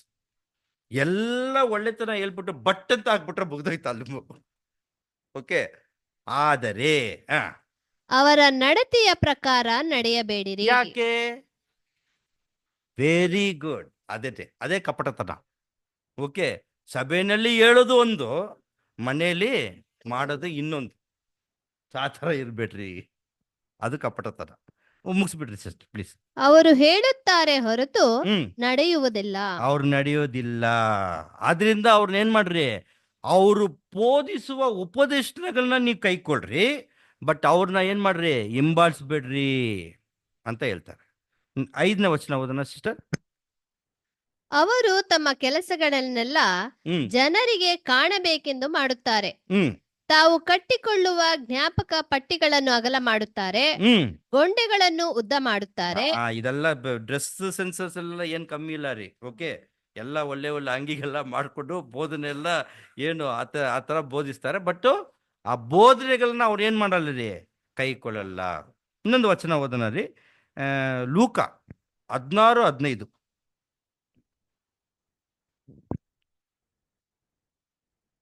ಆಗ ಆತನು ಅವರಿಗೆ ಹೇಳಿದ್ದೇನೆಂದರೆ, ಮನುಷ್ಯರ ಮುಂದೆ ನೀತಿವಂತರೆಂದು ತೋರಿಸಿಕೊಳ್ಳುವವರು ನೀವು, ಆದರೆ ದೇವರು ನಿಮ್ಮ ಹೃದಯಗಳನ್ನು ತಿಳುಕೊಂಡಿದ್ದಾನೆ.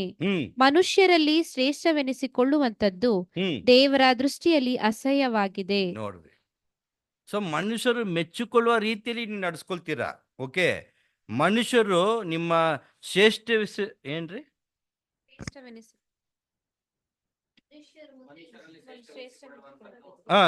ಶ್ರೇಷ್ಠ ಅಂದ್ರೆ ಏನು? ಒಳ್ಳೆಯವರು ಅಲ್ವಾ? ತುಂಬಾ ಒಳ್ಳೆಯವರು, ಇವ್ರ ತರ ಯಾರು ಇಲ್ಲ ಅಂತ ಮನುಷ್ಯರು. ಬಟ್ ದೇವರ ದೃಷ್ಟಿಯಲ್ಲಿ ಅಸಹ್ಯವಾಗಿದ್ದೆ ಪ್ರೀತಿಯ ಸಹೋದರ. ಸೊ ಮೊದಲನೇದು ಹುಲಿ ಏನ್ರಿ? ಪರಿಸಯರ ಹುಲಿ. ಅವ್ರ ಹತ್ರ ಇರೋತಕ್ಕಂಥ ಗುಣಲಕ್ಷಣ ಕಪಟತನ. ಸೊ ಆ ಕಪಟತನ ಇಟ್ಕೊಂಡು ಈ ಒಂದು ಪಸ್ಕದಲ್ಲಿ ನಾವು ಆಚರಣೆ ಮಾಡಬಾರ್ದು ಅಂತ ಇದ್ದಾರೆ. ಓಕೆ, ನೆಕ್ಸ್ಟ್ ಏನ್ ಬ್ರದರ್? ಸದುಕಾಯರ್ನ ಹುಲಿ. ಏನಿದು ಸದುಕಾಯರ್ನ ಹುಲಿ? ಇವರಲ್ಲಿ ಏನು ಅಂತ ಹುಲಿ ಐತೆ? ಸದುಕಾಯರ್ನ ಹುಲಿ ಅಲ್ವನ್ರಿ? ಓದನ ಮತ್ತಾಯ 16:11. ಮತ್ತಾಯ 16:11. ನಾನು ರೊಟ್ಟಿಯನ್ನು ಕುರಿತು ಮಾತಾಡಲಿಲ್ಲವೆಂಬುದು ನಿಮಗೆ ತಿಳಿಯದೆ ಇರುವುದು ಹೇಗೆ? ಎಚ್ಚರಿಕೆ, ಪರಿಸಾಯರ ಮತ್ತು ಸದ್ದುಕಾಯರ ಹುಳಿ ಹಿಟ್ಟಿನ ವಿಷಯದಲ್ಲಿ ಜಾಗರೂಕರಾಗಿರಿ ಅಂದನು. ಸೊ ಇಲ್ಲಿ ಕಾಮನ್ ಆಗಿ ಹೇಳ್ಬಿಟ್ರು, ಪರಿಸಾಯರ ಹತ್ರನೂ ಒಂದು ಹುಲಿ ಐತೆ, ಸದ್ದುಕಾಯರ ಹತ್ರನೂ ಒಂದು ಹುಲಿ ಐತೆ. ಇವ್ರ ಮಧ್ಯದಲ್ಲಿ ಏನಾಗ್ರಿ? ಜಾಗೃತಿಯಾಗಿರಿ. ಯಾಕೆ ಅಂತ ನೋಡ್ಬೇಕು. ಇವಾಗ ಸದ್ದುಕಾಯರ ಹತ್ರ ಇರೋತಕ್ಕಂಥ ಹುಲಿ ಏನು ಅಂತ ನೋಡ್ಬೇಕಾದ್ರೆ 12.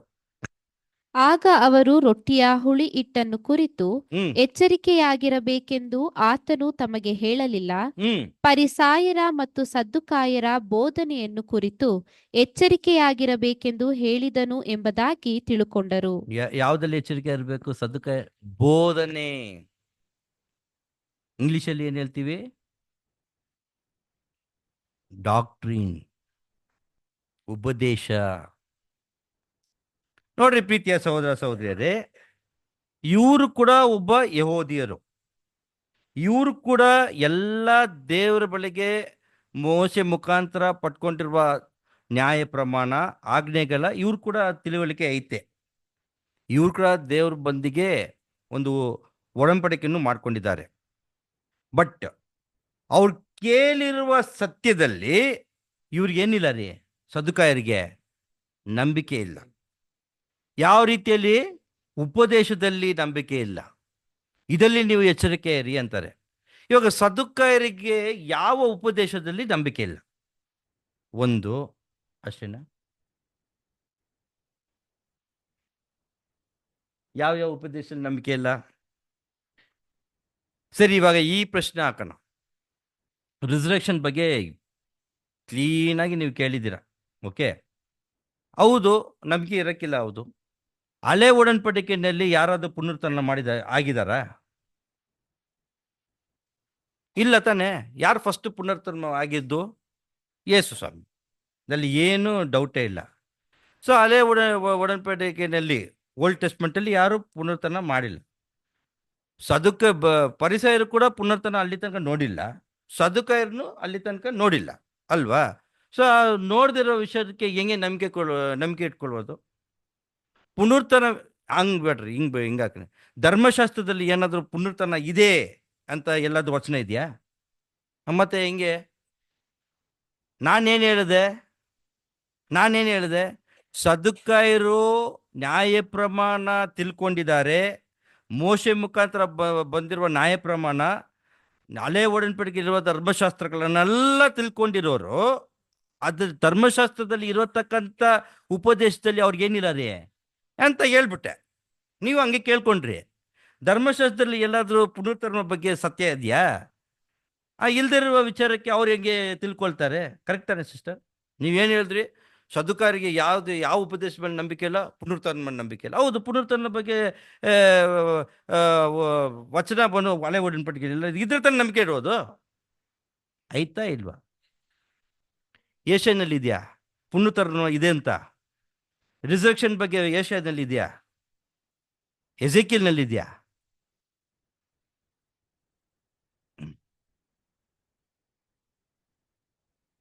ಹೇಳ್ರಿ ಕರೆಕ್ಟಾಗಿ ಹೇಳಿದ್ರಿ ನೀವು. ಏಷ್ಯಾನಲ್ಲಿ ಐತೆ. ಓದ್ರಿ ಬ್ರದರ್, ಏಷಯ 26:19. ಮೃತರಾದ ನಿನ್ನ ಜನರು ಬದುಕುವರು, ನನ್ನವರ ಹೆಣಗಳು ಜೀವದಿಂದೇಳುವವು. ಸಾಕು. ಏನು ಜೀವ ಕೇಳೋರು ಇದೆಲ್ಲ ನಿನ್ನ ಓದಿಲ್ವಾ? ಯಾವುದು ಓದ್ರಿ ಸಿಸ್ಟರ್, ನೀವೇ ಓದ್ಬಿಡ್ರಿ. ಏಷಾಯ 26:19 ಓದ್ರಿ ನೀವೇ.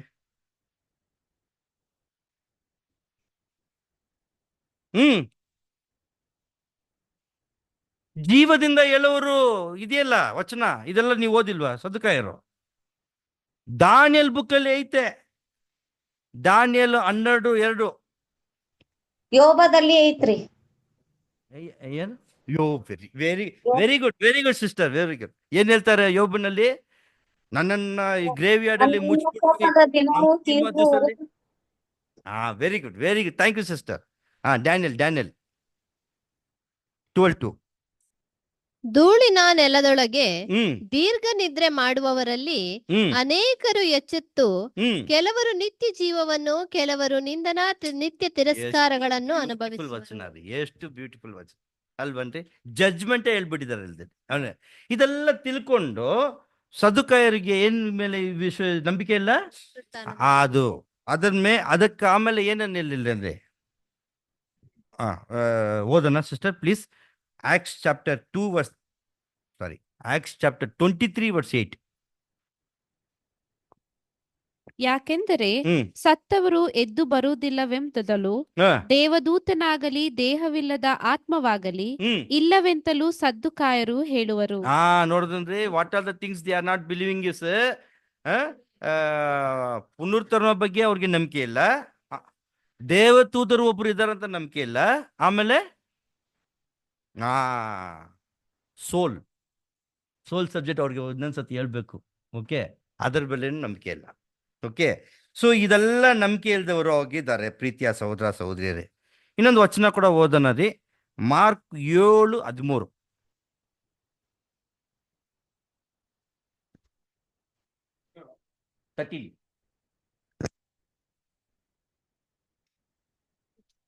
ಹೀಗೆ ನೀವು ಕಲಿಸುತ್ತಾ ಬಂದಿರುವ ಸಂಪ್ರದಾಯದಿಂದ ದೇವರ ವಾಕ್ಯವನ್ನು ನಿರರ್ಥಕ ಮಾಡುತ್ತೀರಿ ಮತ್ತು ಇಂಥ ಕಾರ್ಯಗಳನ್ನು ಇನ್ನೂ ಎಷ್ಟೋ ಮಾಡುತ್ತೀರಿ ಎಂದು ಹೇಳಿದರು. ನೋಡಿದ್ರಿ, ಇವರು ದೇವರ ವಾಕ್ಯ ಮೇಲೂ ದೇವರು ಕೊಟ್ಟಿರ್ತಕ್ಕಂಥ ಉಪದೇಶ ಮೇಲೆ ನಂಬಿಕೆ ಇಲ್ಲ, ಅದಕ್ಕೆ ಬದಲಾಗಿ ಯಾವ್ದ ಮೇಲೆ ನಂಬಿಕೆ ಇಟ್ಕೊಂಡಿದ್ದಾರೆ?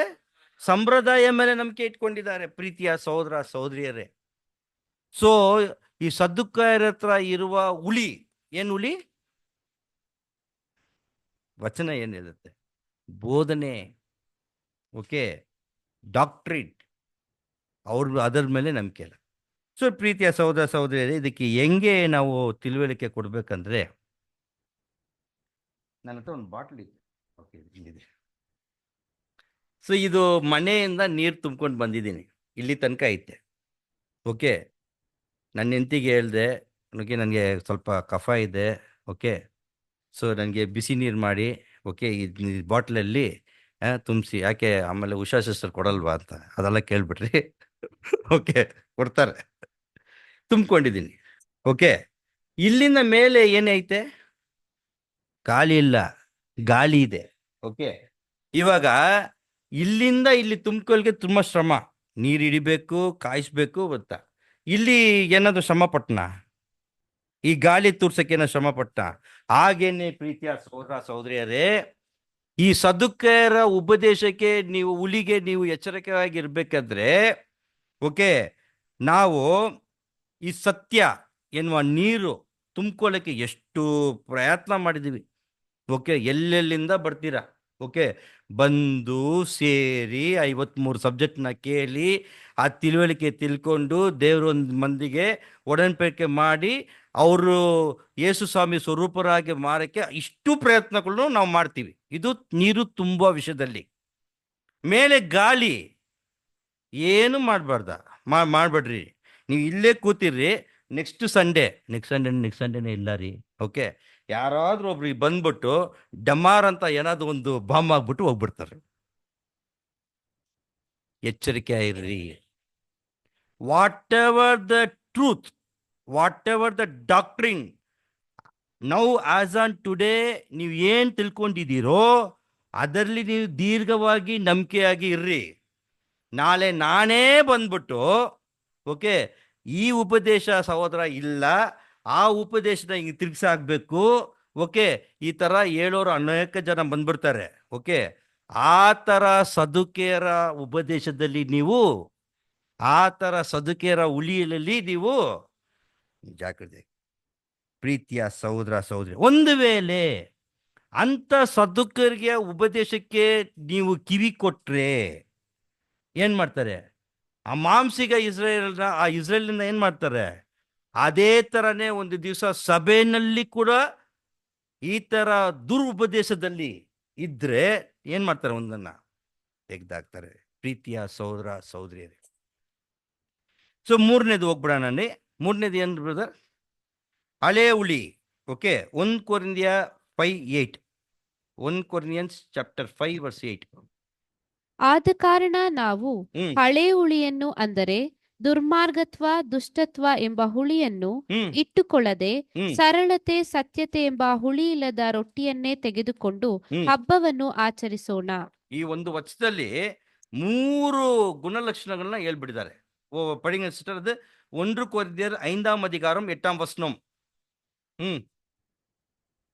கொஞ்சம் நிதானமா படிங்க. ஆதலால் 1 பழைய புளித்த மாவு, 2வது ದುರ್ಗುಣಂ, ಪೊಲ್ಲಪ್. ಸೊ ಇದು 3 ಕೊಟ್ಟಿದ್ದಾರೆ. ಇವಾಗ ಹುಳಿ ಅಂದ್ರೆ ಏನು? ಪಾಪ. ಓಕೆ, ಹುಳಿ ಅಂದ್ರೆ ಪಾಪ. ಹಳೆಯ ಹುಳಿ ಅಂದ್ರೆ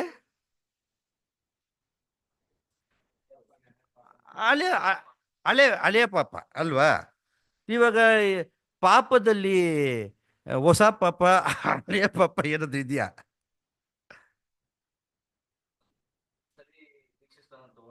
excellent excellent excellent excellent excellent. Okay ನೋಡಿ, ನಾನು ಹಲವಾರು ವಿಷಯದಲ್ಲಿ ನಾನು ಇದನ್ನ ಖಂಡಿಸಿದ್ದೀನಿ. ತಪ್ಪು. ಏನಪ್ಪ ಅಂದ್ರೆ, ಬ್ರದರ್ ನಾನು ಪಾಪಿ ಬ್ರದರ್, ನಾನು ಪಾಪದಲ್ಲೇ ಏನು ಪ್ರಧಾನ ಪಾಪಿ ಬ್ರದರ್, ಇದೆಲ್ಲ ಹೇಳ್ಬಿಡ್ರಿ ನೀವು. ಆ ಥರ ನಾವು ಇನ್ನ ಪಾಪಿ ಪಾಪಿ ಅಂತ ನಾವು ನಮ್ಮನ್ನೇ ಅಂಗೀಕರಿಸಿದ್ರೆ ಯೇಸು ಸ್ವಾಮಿನ ಪವಿತ್ರದ ರಕ್ತ ನಿಮ್ಮಲ್ಲಿ ಕ್ರಿಯೆಯನ್ನು ಮಾಡೇ ಇಲ್ವಾ? ನೋಡ್ರಿ, ಚೆನ್ನಾಗಿ ತಿಳ್ಕೊಳ್ರಿ. ದಾವೀದ ರಾಜನು ಹೇಳ್ತಾರೆ, ನಾನು ಪಾಪಿ, ನನ್ನ ತಾಯಿ ಗರ್ಭದಿಂದಾನೇ ನಾನು ಪಾಪಿ. ಅದರಲ್ಲಿ ಏನು ತಪ್ಪಿಲ್ಲ, ಅದು ಅವ್ರು ಹೇಳಿದ್ದು ಸರಿನೇ. ಬಟ್ ಆ ಒಂದು ವಚನ ಹೊಸ ಸೃಷ್ಟಿಯಾಗಿರತಕ್ಕಂಥ ನಮಗೆ ಅದು ಏನಾದರೂ ಹೋಲಿಕೆ ಆಗುತ್ತಾ? ಚಾನ್ಸೇ ಇಲ್ಲ, ಖಂಡಿತವಾಗಿಲ್ಲ. ಯಾಕಂದ್ರೆ ಆದಾಮನು ಪಾಪ ಮಾಡ್ದ, ಆ ಪಾಪದ ಸಂಬಳ ಮರಣ. ಒಬ್ಬ ಅವ್ಯಕ್ತಿದಿಂದ ಎಲ್ಲರಿಗೂ ಪಾಪ ಬಂತು. Centrally from Adam to Jesus Christ 4000 years ಹೆಚ್ಚು ಕಡಿಮೆ. ಅಲ್ಲಿ ಯೇಸು ಸ್ವಾಮಿ ಒಬ್ಬ ಪಾಪದಿಂದ ಎಲ್ಲಾರ್ಗೂ, ಅವಿದ್ಯದಿಂದ ಎಲ್ಲಾರ್ಗೂ ಮರಣ ಬಂತು. ಒಬ್ಬರ ವಿಧೇಯತೆಯಿಂದ ಎಲ್ಲಾರ್ಗು ಏನ್ ಬಂತ್ರಿ? ಜೀವ ಬಂತು. ಇದು ಯೇಸು ಸ್ವಾಮಿ ಅವ್ರು ಕೊಟ್ಟಿರತಕ್ಕಂಥ ಈಡು ಬಲಿಯ ಪುಣ್ಯ. ಈ ಪುಣ್ಯದಲ್ಲಿ ನಿಮ್ಗೂ ನಮ್ಗೆ ಏನು ಆಶೀರ್ವಾದ ಅಂದ್ರೆ, ಈ ಹಳೆಯ ಪಾಪದಲ್ಲಿ ನಾವು ಇದ್ರಲ್ಲ, ಸೊ ಒಡನ್ಪಡಿಕೆ ಸತ್ಯ ತಿಳ್ಕೊಳ್ಳೋಕ್ಕೆ ಮುಂಚೆ, ಒಡನ್ಪಡಿಕೆ ಮಾಡೋಕ್ಕೆ ಮುಂಚೆ ನಾವು ಕೂಡ ಆದಾಮ್ನ ಪಾಪಕ್ಕೆ ನಾವು ಮರಣದಲ್ಲಿದ್ರಿ. ಓಕೆ, ಇಡೀ ಲೋಕ ಹೆಂಗ್ ಪಾಪದಲ್ಲಿ ಇದ್ದಾರೋ, ಮರಣದಲ್ಲಿದ್ದಾರೋ, ಆ ವಿಶಾಲವಾದ ಇದು ದ ಬ್ರಾಡ್ ವೇನಲ್ಲಿ ಹೋಗ್ತಾ ಇದ್ದಾರೋ ಅಲ್ಲಿ ತನಕ. ಯಾವಾಗ ನಾವು ಸತ್ಯ ತಿಳ್ಕೊಂಡು ದೇವ್ರ ಬಳಿಗೆ ಬಂದು ಒಡನ್ಪಡಿಕೆ ಮಾಡಿದೆವೋ, ಆ ದಿನದಿಂದ ಆದಾಮ್ ಮುಖಾಂತರ ಬಂದಿರುವ ಪಾಪ, ಮರಣ, ಶಾಪದಿಂದ ನಮ್ಗೆ ಏನಾಗಿದೆ? ವಿಮೋಚನೆ ಆಗಿದೆ, ಬಿಡುಗಡೆ ಆಗಿದೆ. ಸೊ ಆದ್ರಿಂದ ನಾವು ಏನು ಹೇಳ್ಬಾರ್ದು, ಇನ್ ಮುಂದಕ್ಕೆ ಪಾಪಿಗಳನ್ನ ಹೇಳ್ಬಾರ್ದು. ಇಂಟೆನ್ಸ್ ನಾನು ನಿಮ್ಗೆ ಏನು ಹೇಳ್ಬೇಕ್ರಿ? ನೀವೆಲ್ಲ ಯಾರ್ರಿ? ನನ್ನ ಸಹೋದರರು ಸಹೋದರಿಯರು ಅಲ್ವಾ? ಬಟ್ ವಚನ ನಿಮ್ಮನ್ನ ಯಾವ ತರ ಅಂಗೀಕರಿಸಿ ನಿಮ್ಮನ್ನು ಕರೀತಾರೆ? ನೀತಿವಂತರು, ದೇವರ ಮಗನು, ಆ ಪದ ನಿಮ್ಮ ಬಾಯಲ್ಲಿ ಬರಲ್ಲ ಅಷ್ಟು ಸುಲಭವಾಗಿ, ಅದಕ್ಕೆ ಹೇಳ್ತಾ ಇದ್ದೀನಿ. ಪರಿಶ್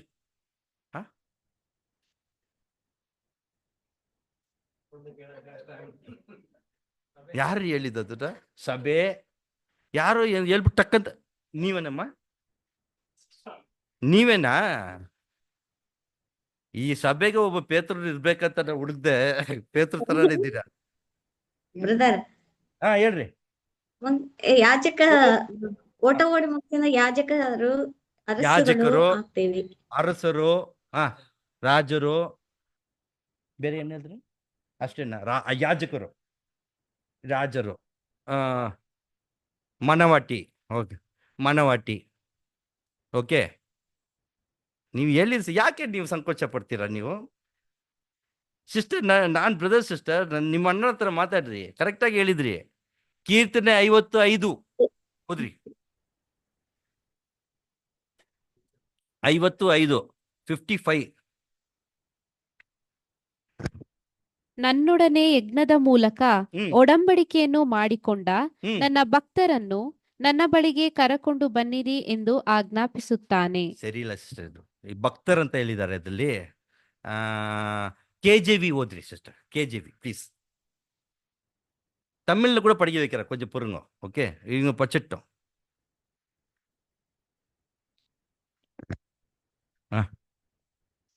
ಏನಪ್ಪ ವರ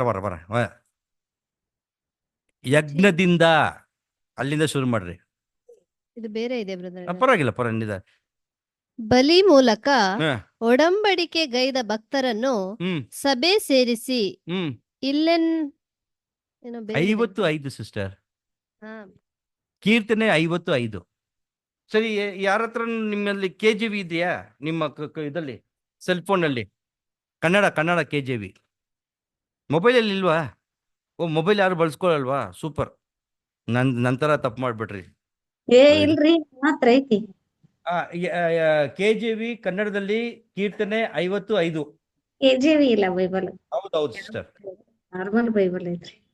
ಪರವಾಗಿಲ್ಲ, ಅದನ್ನು ಓದ್ರಿ ನೋಡೋಣ. ನಿಮ್ಮ ವರ್ಷನ್ ನನ್ಗೆ ಗೊತ್ತಿಲ್ಲ, ಓದ್ರಿ ಇದ್ರೆ. ಇಲ್ಲ ಬ್ರದರ್, ಸೇಮ್ ಅದೇ ಸೇಮ್ ಬರತ್ರಿ. ಏನಂತದ? ಅದೇನ ಇದೆ ಅಂತದ? ಸರಿ ಬಿಡಿ, ನಾನು ಓದ್ಬಿಡ್ತೀನಿ ರೀ. ನಾನು ಓದ್ತೀನಿ. ಯಜ್ಞದಿಂದ ನನ್ನ ಅದು ಇವಾಗ ತಮಿಳಲ್ಲಿ ಓದ್ತಾರೆ ನೋಡ್ರಿ. ಓಕೆ, என்னுடைய பரிசுத்தவான்கள் ಯಾವತ್ತು ನೀವು ಪರಿಶುದ್ಧವಾನ್ಗಳು ಅಂತ ಯಾವತ್ತಿಂದ ನೀವು ಅಂಗೀಕರಿಸಿದ್ದೀರಂದ್ರೆ, ನೀವು ಸತ್ಯ ಕೇಳಿದ್ದೀರಾ, ಒಡಂಬಡಿಕೆ ಮಾಡಿದ್ದೀರಾ. ಆ ಒಡಂಬಡಿಕೆಯನ್ನ ತಂದೆಯಾದ ದೇವರು ಯಾವತ್ತು ನಿಮ್ಮನ್ನ ಆ ಒಡಂಬಡಿಕೆಯನ್ನ ಅಂಗೀಕರಿಸಿದ್ದಾರೋ ಆ ದಿನದಿಂದ ನೀವೇನಾಗ್ಬಿಟ್ರಿ? ಇನ್ ಮುಂದಕ್ಕೆ ನೀವು ಹೇಳ್ತೀರಾ ನಾನು ಪಾಪಿ, ಪ್ರಧಾನ ಪಾಪಿ ಅಂತ ಹೇಳಕ್ಕಾಗತ್ತಾ? ನೀವು ಪರಿಶುದ್ಧರು. ಇಂಗ್ಲಿಷಲ್ಲಿ ಏನ್ ಹೇಳ್ತಾರಂದ್ರೆ, ಇನ್ನ ಅದನ್ನ ಸ್ಕ್ರೂಟಿನೈಸ್ ಮಾಡಿದ್ರೆ, ಓಕೆ, ಏನ್ ಹೇಳ್ತೀವಿ ಇಂಗ್ಲಿಷಲ್ಲಿ? ಸೈನ್ಸ್.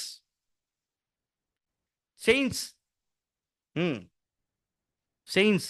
ಓಕೆ, ಸೊ ಆ ಥರ ಆಗಿದೆ, ಆಯ್ತಾ? ಸೊ ಇದು ನಾವು ಪಾಠಕ್ಕೆ ಬಂದ್ಬಿಡೋಣ. ಹೋಗ ಪಾಪ, ಹುಲಿ, ಪಾಪ, ಹಳೆಯ ಹುಲಿ, ಹಳೆಯ ಪಾಪ. ಸೊ ಇವಾಗ ಏನಾಗುತ್ತೆ ಅಂತಾರೆ ಪ್ರೀತಿಯ ಸಹೋದರ ಸಹೋದರಿ, ಇವಾಗ ಗಮನ ಕೊಡ್ರಿ. ನಾವು ಸತ್ಯನ ಕೇಳಿ ದೇವ್ರ ಬಳಿಗೆ ಬಂದು ಒಡಂಬಡಿಕೆ ಮಾಡಿದ್ಮೇಲೆ ಆ ಹಳೆಯ ಪಾಪ ಎಲ್ಲ ನಮಗೆ ಕ್ಷಮಿಸಲ್ಪಟ್ಟಾಗಿದೆ, ಅದರಲ್ಲಿ ಏನು ಡೌಟ್ ಇಲ್ಲ ರೀ.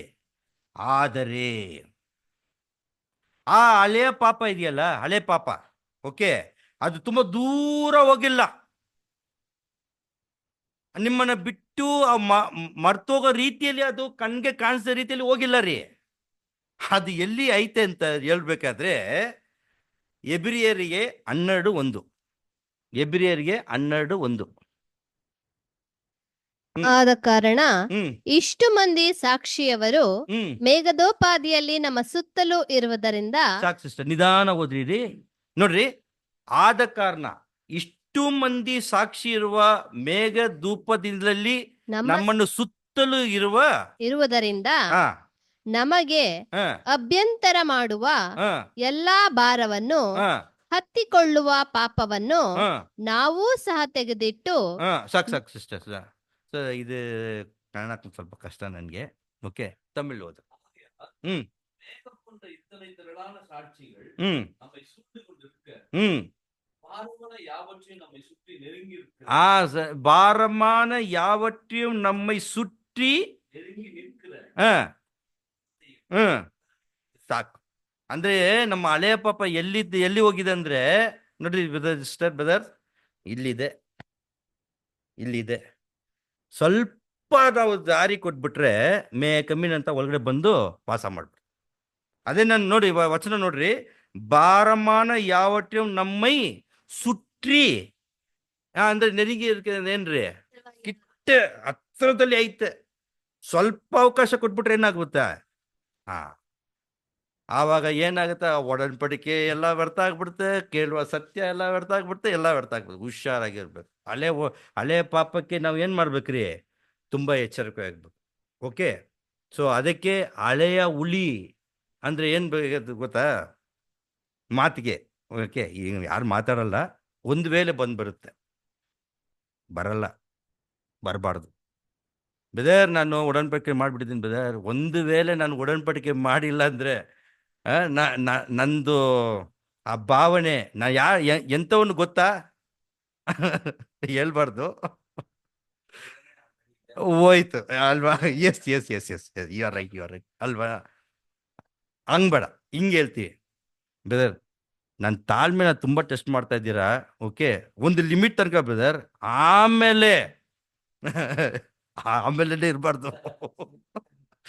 ಓಕೆ, ಅದು ಆಮೇಲೆ ಅಂತ ಹೇಳ್ತೀವಲ್ಲ, ಅದು ಹಳೆ ಪಾಪ, ಹಳೆ ಹುಳಿ.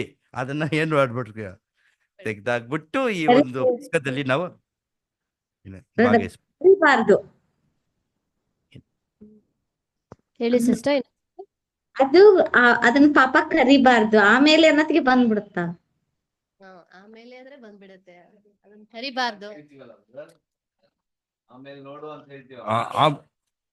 ನೀವೇ ಹೇಳ್ದ್ರಲ್ಲ ಅದನ್ನ ನೀವು ಹೇಳ್ಬಿಟ್ರಲ್ಲ, ಅದು ಹೇಳ್ಬಿಟ್ರೇನೆ ಇದ್ದಂಗೆ ಅಂತ ಹೇಳ್ಬಿಟ್ರಲ್ಲ. Thank you sister, thank you. Okay, so ಅದು ಅವಕಾಶ ನೋಡ್ತಾ ಇರುತ್ತೆ.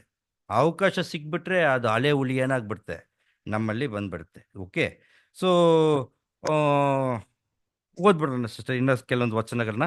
ಎಫೆಸಿಯರಿಗೆ 4:22, ಎಫೆಷಿಯನ್ಸ್ ಚಾಪ್ಟರ್ 4:22.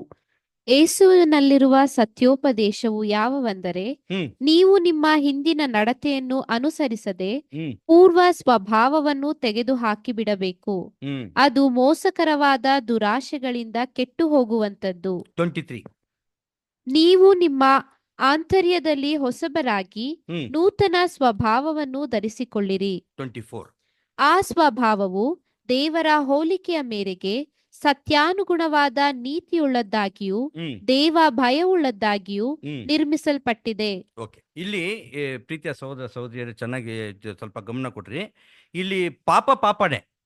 ಓಕೆ, ಪಾಪ ಅಂದ್ರೆ ಏನು, ಅಲ್ಲಿಂದ ಶುರು ಮಾಡೋಣ. ಪಾಪ ಅಂದ್ರೆ ಏನು, ರೈಟ್ ಅಲ್ವಾ. ದೇವರಿಗೆ ವಿರೋಧವಾಗಿ ನುಡಿಯೋದು, ನಡೆಯೋದು, ಮಾತಾಡೋದೆಲ್ಲ ಪಾಪನೇ ಅಲ್ವಾ. ನೀತಿಗೆ ವಿರುದ್ಧವಾದದ್ದು ಪಾಪ. ಕರೆಕ್ಟ್, ನೀತಿಗೆ ವಿರೋಧವಾಗಿರೋದು ಪಾಪ. ಓಕೆ, ಇದರಲ್ಲಿ ಪಾಪದಲ್ಲಿ ದೊಡ್ಡ ಪಾಪ ಚಿಕ್ಕದ ಪಾಪ ಏನಾದ್ರು ದೇವರ ದೃಷ್ಟಿಗೆ ಇರುತ್ತಾ? ಇಲ್ಲ. ಓಕೆ, ಪಾಪ ಅಂದ್ರೆ ಪಾಪನೇ. ಓಕೆ, ಇವಾಗ ಫಾರ್ ಎಕ್ಸಾಂಪಲ್ ನಾನು ಬ್ರದರ್ ಮನೆಗೆ ಬರ್ತೀನಿ. ಬ್ರದರ್ ಬೆಳಗ್ಗೆ ಜಾವ ಬಂದ್ಬಿಡ್ತೀನಿ, ಒಂದು 9 ಗಂಟೆಗೆ ಬರ್ತೀನಿ. 9 ಗಂಟೆಗೆ ಅವ್ರ ಮನೆಯಲ್ಲಿ ಸಾಮಾನ್ಯವಾಗಿ ಬ್ರೇಕ್ಫಾಸ್ಟ್ ಮಾಡೋ ಟೈಮ್. ಓಕೆ, ಸೊ ನಾನು ಬಂದಿರ್ತೀನಿ. ಓಕೆ, ಬ್ರದರ್ ಬ್ರೇಕ್ಫಾಸ್ಟ್ ಮಾಡಿ ಬ್ರದರ್ ಅಂತ ನಾನೇನು ಹೇಳ್ತೀನಿ, ಓಕೆ ಬ್ರದರ್ ಇಲ್ಲ ಬ್ರದರ್ ನಾನು ಹೊಟ್ಟೆ ತುಂಬ ಇವಾಗ ತಾನೇ ಬ್ರೇಕ್ಫಾಸ್ಟ್ ಮಾಡ್ಕೊಂಡು ಬಂದಿದ್ದೀನಿ ಅಂತ. ಆದರೆ ನಾನೇನಾಗಿಲ್ಲ, ಮಾಡಿಲ್ಲ. ಸೊ ನಾನು ಏನು ಹೇಳ್ಬಿಟ್ಟೆ ಬ್ರದರ್ ಹತ್ರ, ಸುಳ್ಳು ಪಾಪ ಇಲ್ವಾ, ಅಷ್ಟೇ, ಮುಗಿದೋಯ್ತು ಕತೆ. ಓಕೆ, ಇದರಲ್ಲಿ ದೊಡ್ಡ ಪಾಪ ಚಿಕ್ಕದ ಪಾಪ ಏನಿಲ್ಲ ರೀ. ನಾವೇ ಅದಕ್ಕೆ ಒಂದು ಡಿರೈವೇಶನ್ ಕೊಟ್ಬಿಡ್ತೀವಿ, ಇದು ವೈಟ್ ಲೈಸು, ಇದು ಬ್ಲ್ಯಾಕ್ ಲೈಸ್, ಅವೆಲ್ಲ ಏನಿಲ್ಲ ರೀ. ದೇವ್ರ ಬೋಧೆ ಎಲ್ಲ ಲೈನೇ. ಓಕೆನಾ, ಅಷ್ಟೇ. ಓಕೆ, ಸೊ ಇದು ಪಾಪನೇ. ಆದರೆ ಈ ವಚನದಲ್ಲಿ ಕ್ಯಾಟಗರೈಸ್ ಮಾಡ್ತಾ ಇದೆ ಪಾಪದಲ್ಲಿ. ಓಕೆ, ಏನು ಪಾಪ, ಈ ಪಾಪದಲ್ಲಿ ಕ್ಯಾಟಗರೈಸ್ ಮಾಡೋಣ. ದಯವಿಟ್ಟು ಪ್ಲೀಸ್ ತಮಿಳಿல் படிங்க. எபேசியர் 4ஆம் அதிகாரம் 22-24. அப்பா அப்பா கொஞ்சம் இருப்பா. அம்மா சபை முடிஞ்சிட்ட பிறகு அந்த அம்மா என்ன வேன் படிக்க வைக்கலன்னு வர கேட்குறாங்க. படியம்மா. ம் ம் ஆ ம் ஆ ம் ம் ம் ம் ஆ முந்தின நடக்கைக்குற மோசம் போகிய இச்சைகளாலே ಕೆಟ್ಟು போகிற பழைய ಮನುಷ್ಯನುಗಳೇ ನೀ ಕಲಿತು ಪೋಟ್ಟು ಅಂದ್ರೆ ಹಳೆ ಮನುಷ್ಯ ಒಬ್ರು ಇದ್ದಾನೆ. ಓಕೆ, ಅವನ ಏನ್ ಮಾಡಿಲ್ಲ ಇನ್ನ, ನಾನು ಸಾಯಿಸಿಲ್ಲ. ಓಕೆ, ಅದು ಸಂಪೂರ್ಣವಾಗಿ ಸಾಯಿಸ್ಬೇಕು. ಹೊಸ ಮನುಷ್ಯನೇ ಹೊಸ ಸೃಷ್ಟಿ. ಓಕೆ, ಇದನ್ನ ಕೂಡ ನಾವು ಏನ್ ಮಾಡ್ಬೇಕ್ರಿ, ಅದನ್ನ ಸಾಯಿಸ್ಬೇಕು. ಓಕೆ, ಸೊ ಇದು ಹಳೆ ಮನುಷ್ಯ, ಹಳೆ ಮನಸ್ಸು, ಹಳೇ ಸ್ವಭಾವ, ಹಳೇ ರಿವೆಂಜ್, ಏನದು ಕನ್ನಡದಲ್ಲಿ ದ್ವೇಷ. ಓಕೆ, ಮುಖ ನೋಡ್ಬೇಕು, ಬಂದು ಮುಂದೆನೆ ಕೂತಿದ್ದಾರೆ. ಸೊ ಆ ಥರ ಬಂದು ಈ ರೊಟ್ಟಿನಲ್ಲಿ ದ್ರಾಕ್ಷರಸಲ್ಲಿ ಕೈ ಹಾಕಿ ಏನು ಪ್ರಯೋಜನ? ಆ ದ್ವೇಷನ ಕಟ್ಕೊಟ್ಟಲ್ಲ ಇಲ್ಲಿ ಬರಬಾರ್ದು ರೀ. ಓಕೆ, ಅದಕ್ಕೆ ಒಳ್ಳೆ ಒಂದು ಅವಕಾಶ ಏನಪ್ಪ ಅಂದರೆ, ಈ ಪಸ್ಕಾ ಕಾಲ ಅಂತೀವಲ್ಲ, ಏನು ಈ ಪಸ್ಕಾ ಕಾಲದಲ್ಲಿ ಇರುವ ಒಂದು ಒಳ್ಳೆ ಅವಕಾಶ ಏನಪ್ಪ ಅಂದರೆ, this is the correct time that ನಿಮ್ಮಲ್ಲಿ ಏನಾದರೂ ದ್ವೇಷ ಇದ್ದರೆ ಹೋಗ್ಬಿಟ್ಟು ಕ್ಷಮಾಪಣೆ ಕೇಳ್ಬಿಟ್ರಿ. ಅದಲ್ಲಿ ನೀವು ಇದೆಲ್ಲ ನೋಡಕ್ಕೆ ಹೋಗ್ಬಿಡಿ. ಅವ್ನು ತಾನೇ ತಪ್ಪು ಮಾಡ್ದ, ನಾನು ಯಾಕೆ ಕ್ಷಮಾಪಣೆ ಕೇಳಬೇಕು, ಅವ್ರು ತಾನೇ ಫಸ್ಟ್, ಅದೆಲ್ಲ ಬೇಡ. ದ್ವೇಷನೇ. ಅದು ನನ್ನ ಕಡೆಯಿಂದ ಬಂತ ಇಲ್ಲ ಸಹೋದರಿ ಕಡೆಯಿಂದ ಬಂತ, ಅದೆಲ್ಲ ನೆಕ್ಸ್ಟು. ಸೊ ನಾವು ಫಸ್ಟ್ ಏನು ಮಾಡ್ಬೇಕು, ರೀಕನ್ಸಲ್ ಮಾಡಿಬಿಡೋಣ. ಓಕೆ, ನಮ್ಮಲ್ಲಿ ಏನೋ ನಮಗೆ ಗೊಂಡೆ ಕೊರತೆಗಳಿತ್ತಪ್ಪ, ಏನು ಮಿಸ್ಅಂಡರ್ಸ್ಟ್ಯಾಂಡಿಂಗ್ ಇತ್ತಪ್ಪ, ಬಿಡ್ರಿ. ಓಕೆ, ಕ್ಷಮಾಪಣೆ ಕೇಳ್ಬಿಟ್ಟು ಬಂದು ಕ್ಷಮಾಪಣೆ ಕೇಳ್ಬಿಟ್ರೆ ಏನಾಗುತ್ತೆ, ಈ ಹಳೆ ಮನುಷ್ಯ ಸಾಯಿಸ್ಬಿಡ್ತೀವಿ. ಓಕೆ, ಮಾಟಲ್ ಮಾಡಿಬಿಟ್ಬಿಟ್ಟು ಆಮೇಲೆ ಹೊಸ ಮನುಷ್ಯ, ಹೊಸ ನ್ಯೂ ಕ್ರಿಯೇಷನ್. ಓಕೆ, ಅದರಲ್ಲಿ ಬಂದು ನಾವು ಪಾಲ್ಕೊಳ್ಳಿ. ಇದು ಪಾಯಿಂಟ್. Okay, next. ಓಕೆ, ಕೊಲೋಸಿಯರ್ 3:5. ಆದುದರಿಂದ ನಿಮ್ಮಲ್ಲಿರುವ ಭೂ ಸಂಬಂಧವಾದ ಭಾವಗಳನ್ನು ಸಾಯಿಸಿರಿ.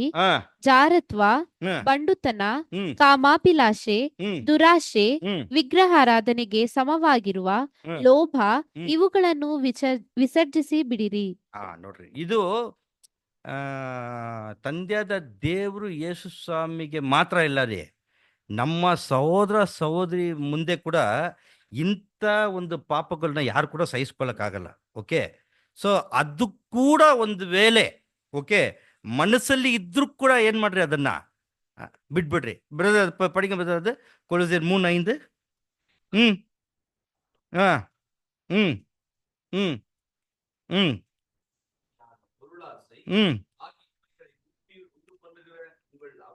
ಹ್ಞೂ அழித்து போடுங்கள் இருக்கு.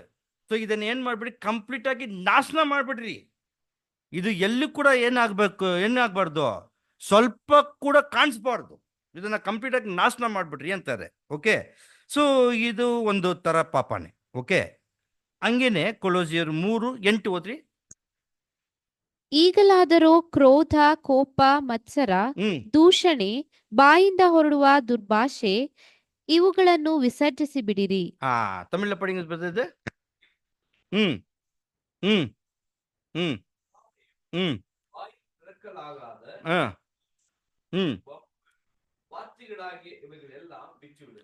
ಕೋಪಂ, ಮೂರ್ಗಂ, ಪೊರಾಮೈ.